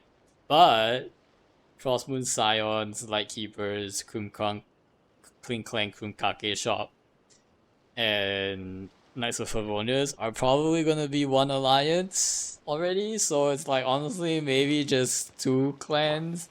Or 3 clans, I guess. It's shaping up to be like not very faction-y, you know what I mean? Like they've introduced like 3 factions and they're all allied. So I wonder how all the people who really wanted like faction drama not really getting it. We also have Curatorium and they're basically allied. So we have 4 factions that are basically gonna be allied together. I mean, that's just one faction if you really think about it, called Faction Good Guys. I love how a toddler owns as much land as half of Asha Town. Alright, she's not a toddler, okay? She's not a toddler, she's a full-fledged child. With she can take care of herself, she can make her own robots, alright? Don't do Aino like that. ちょっとどいてくれる。 Just look at the map, I can't. Oh, you mean like, you mean like this? Is it half of Nasha Town? I guess Nasha Town is really small though. But I mean, bro built a laser, right? If you built a laser, I mean, you're pretty important. You're pretty good.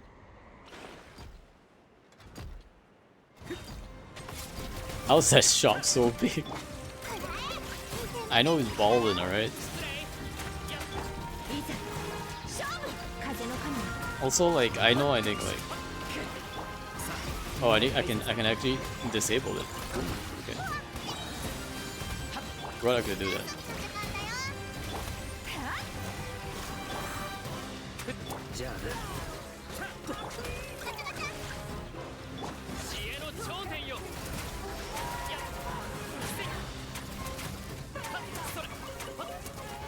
I like how I can disable this bot though.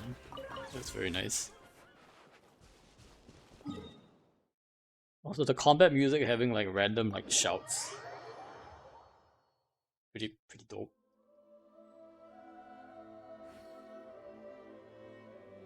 Alright, looks like Lucky is watching Hoyo Fair. Very nice, very nice.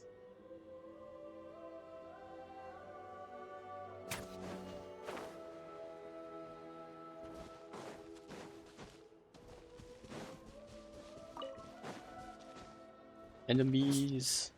I like how Crab Fight from the World Quest is the only time I've heard combat OSD full in game. Nice, nice. Just gotta use a weaker team, especially then you will hear the full music.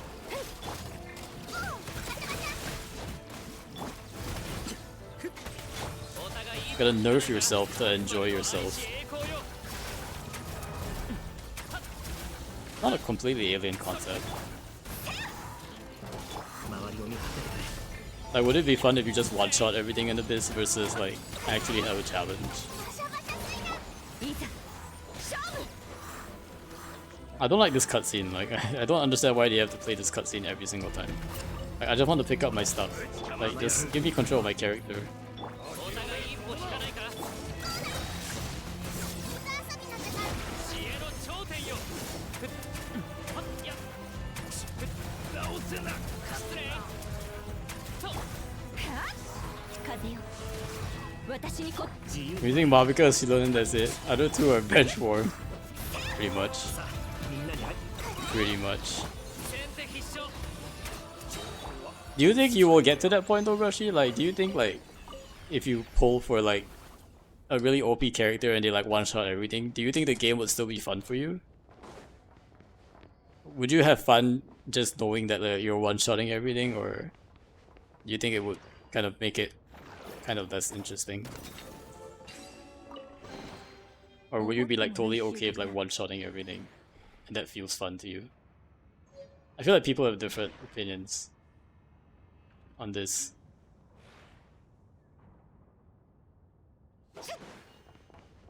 Like, on one hand, like, you need to have some combat to be interesting, but on the other hand, it's also like, if I'm doing my chores really quickly, maybe that's fun.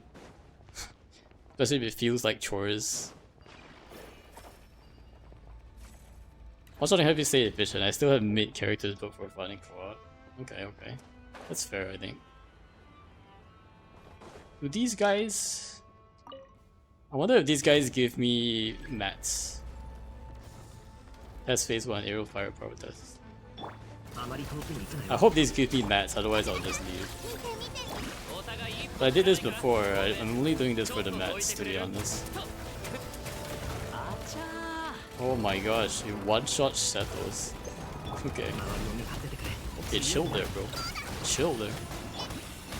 剣に誓う Also, why is Seto so weak? Why is Seto always the one getting one shot? いざ Oh, we got mats, okay. If we get mats, then we'll keep doing this. もう自由だ We really need a lot of these mats. This is good mat farming.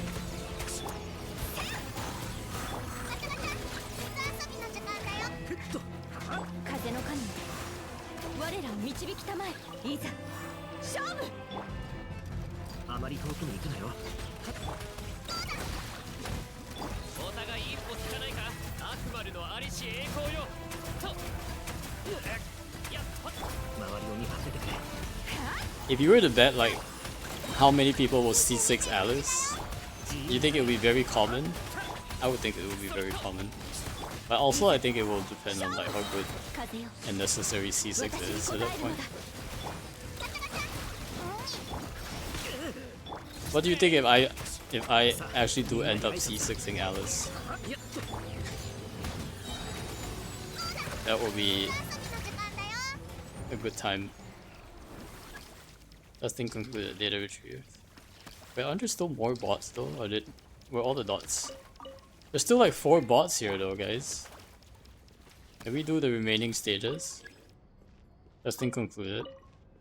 What about these ones? I want to fight these bots. Don't let me fight these bots.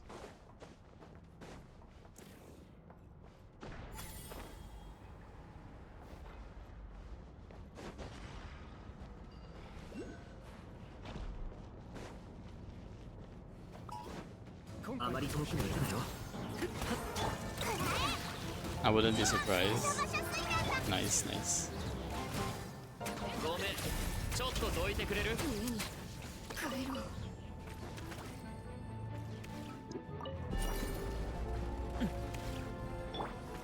What is going on? Oh, this guy's attacking me. そりゃ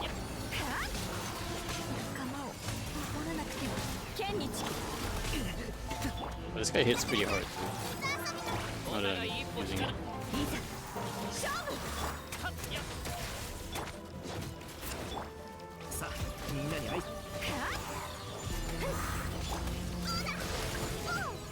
自由になれ風よ私に応えるのだいざ知恵の調子だ。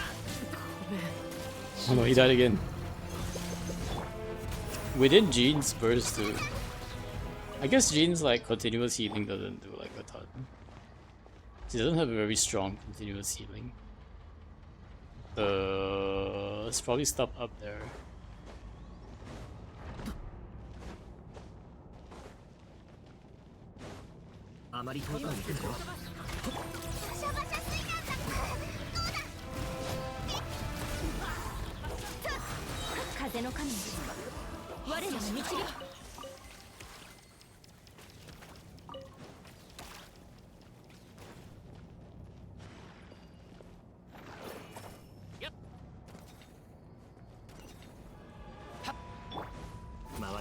Oh, only one of them. The other two are like unfinished spots.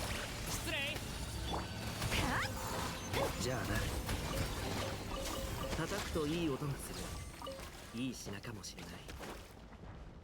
It's good, good for me, good for me.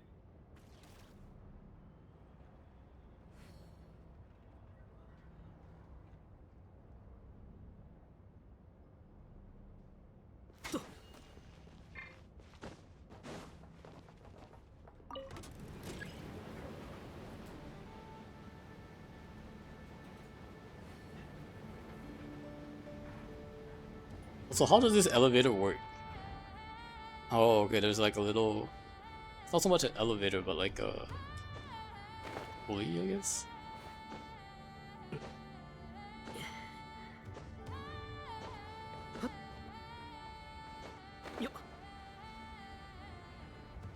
Where is this Lunoculus? Should be around... Oh, there it is. It's like hanging around right there. Why is there fowl randomly here? Is there like a bird that gets killed every time it spawns here? Probably is. MiHoYo is known to do that before. Like, they spawn a bird, but the bird hits something and then like just dies on the spot. That's why I see random fowls on top of water as well. Oh wait, what's there?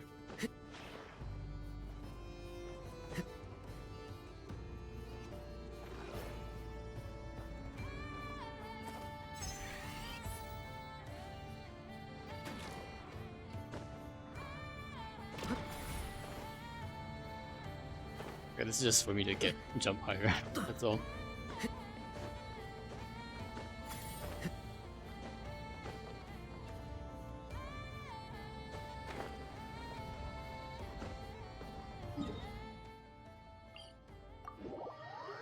Okay, it's probably like the last one, I think.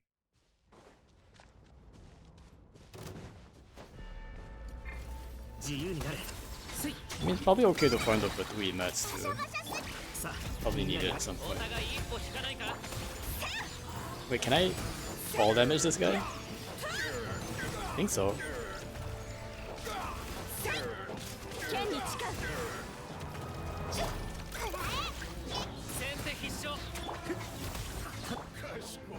Seems like these guys can be staggered even though they seem pretty big.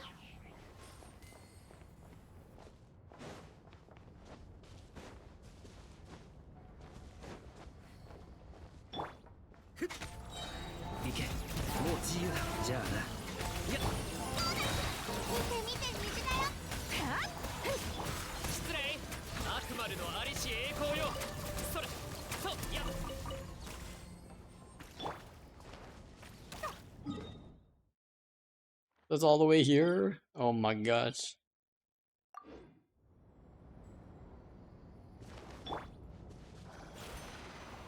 Oh. Go quickly. Oh no, there's a Wildo Hunto. Can I skip over the Wildo Hunto area?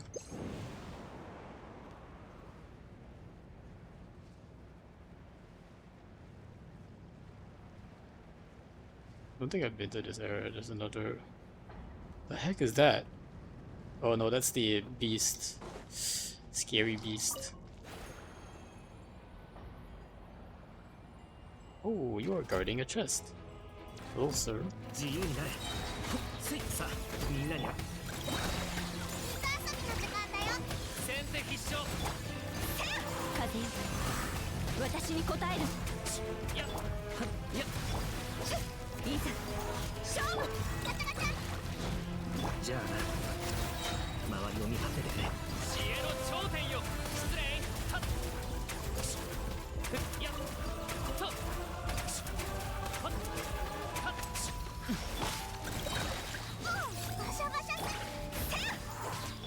自由になれ。剣に誓う。みんなも宝が手に入るといいな。 Very nice. And you got a chest out of that as well.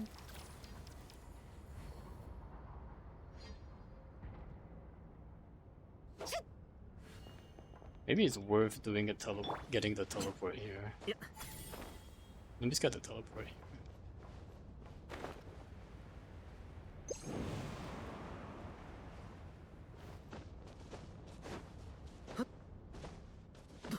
Alright, Aurora, it's all you now.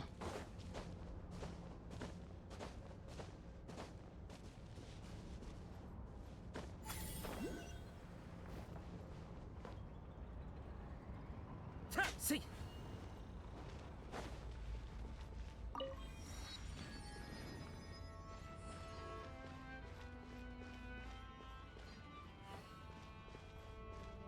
Ooh, lady. あまり動きがいけ。いざ勝負。先手必勝。 Did I just drown this girl? Oh, she's like shooting at nothing or something.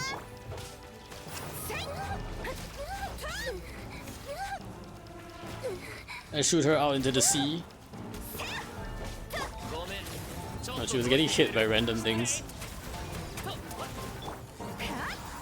風よ、私に答えるのだ。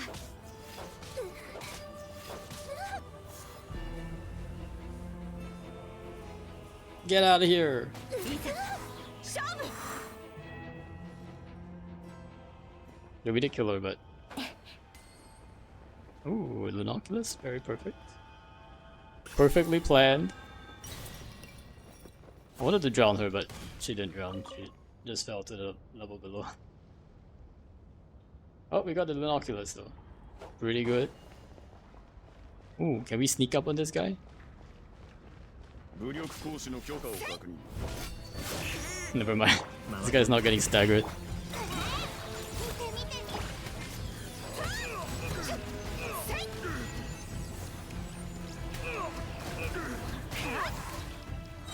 Haha, we did it! We drowned him! Haha, we did it, we drowned him. Now that I have Gene, I'm just gonna drown him. Try to drown as many things as possible. 宝が手に入るといいな。 Also, just random treasure chests here are pretty good.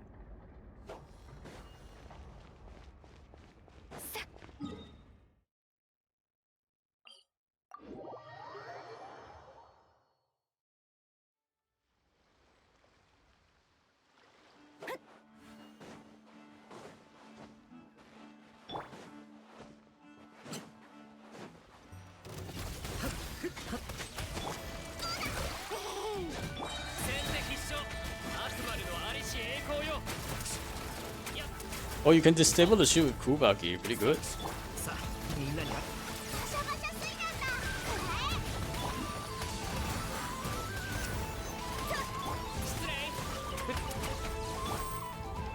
じゃあな。ごめん。ちょっとどいてくれる？お互い一歩引かないか？はっ、それ。行け。もう自由だ。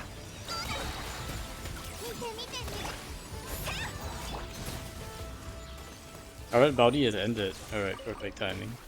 Alright guys, I'm back. I hit AR50. Nice, nice. Welcome back, Mage. Have you managed to get to Ancient Sacred Mountain yet, Mage? Are you still looking for that? ほら見て見て。 Or like, 欲しいもの how は far is そう your exploration coming along? Yeah, over here. Did we already get these guys? And we just did a market. We might have just not marked it. Yeah, I think we did already get these guys.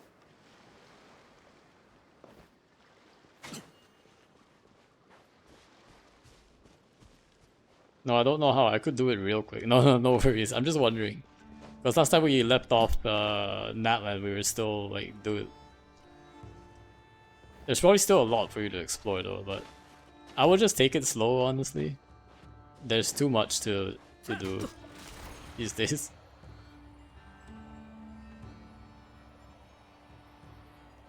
I'm just here farming. 自由になれ We farming some mats for Aino. I kind of just left not left an hour, right? Yeah, makes sense. Especially now that Not Cry is down, you kind of need to like. 負けは認めない I'm frozen. What? 周りを見 How am I あ frozen? まり遠くに行くなよいざ勝負風よスイッチ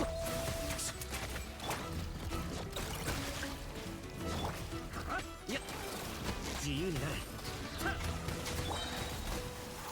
I like that we can like use click letter T to like disable these guys.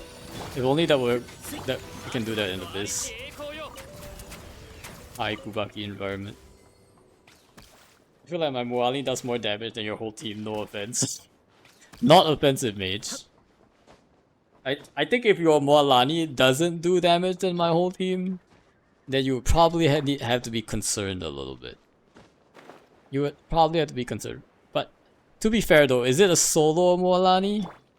Or is it like or do you have like pyro, are you vaping with a pyro support?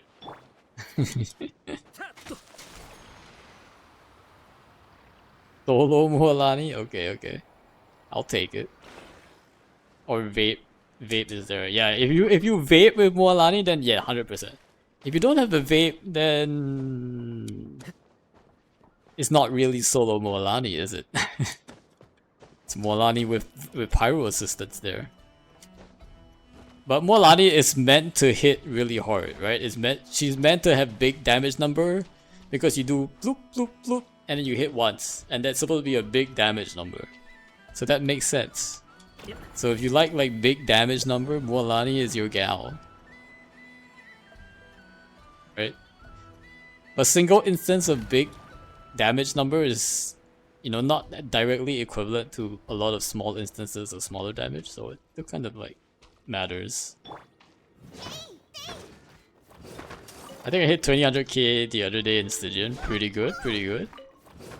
You also have to know this is my exploration team, which means I don't hit very hard with my exploration team. This is the team I'm using to literally just ooh, activate. Oh, this is the trove. Okay, okay. Interesting. Need to go circle for Wow, are you still running purple? Oh no, not like this. I don't know what Moalani uses actually. Probably the Natlan DPS set, right? I'm guessing. Why am I stuck? Oh no, I don't want to be stuck in Kobaki form.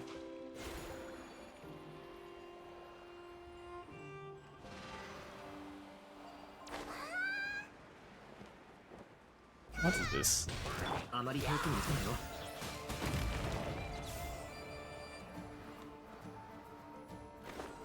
What? I had like Night Soul and the Lunoculus going on. Is Idol good? Idol's pretty good, I think. I actually like her quite a bit. I don't know if she's strong, I haven't tried her in a bit, but she's pretty fun to play actually. She's pretty fun to play, I like her. Yeah, I think it's this one. それ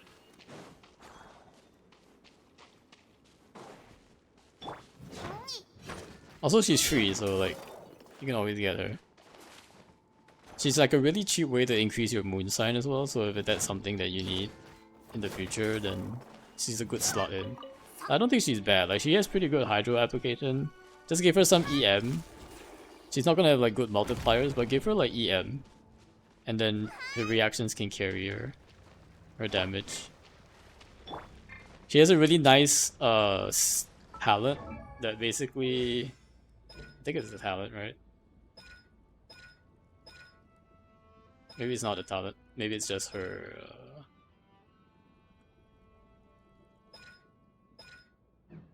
No, not talent. She has a really nice, very nice event weapon from last event. I think. Is it this one? Increased by, yeah. So like when you use Electro Charge, you restore 24 EM.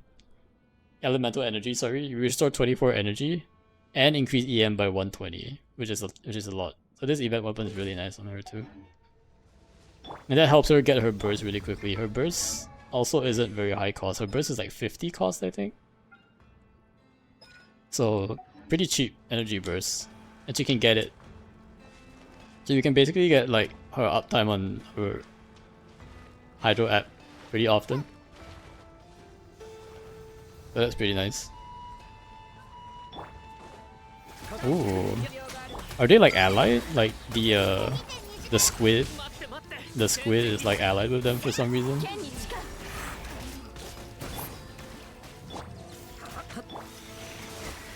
Oh no.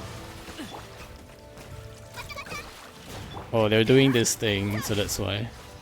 行けもう自由だ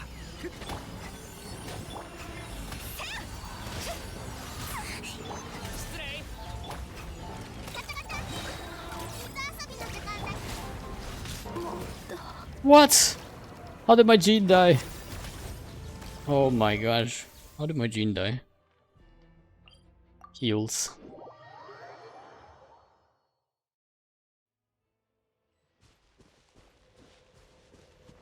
I have no good Hydro except applies except Barbara. Yeah, Barbara's pretty good. Aino is also pretty good in Hydro application, so I would say rely on Aino for Hydro app. She's actually pretty good for that. Like her E has like really big AoE for some reason. Like I thought her E was just gonna be like lame, but her E has pretty big AoE and applies like Hydro to like all the enemies in an area. So it's really nice.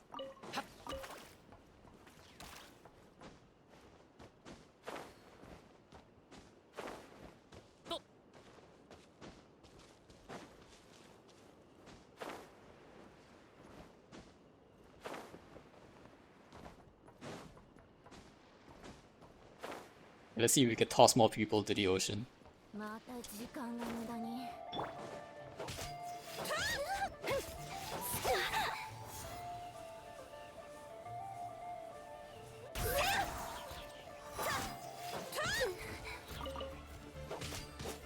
周りを見張っててくれ い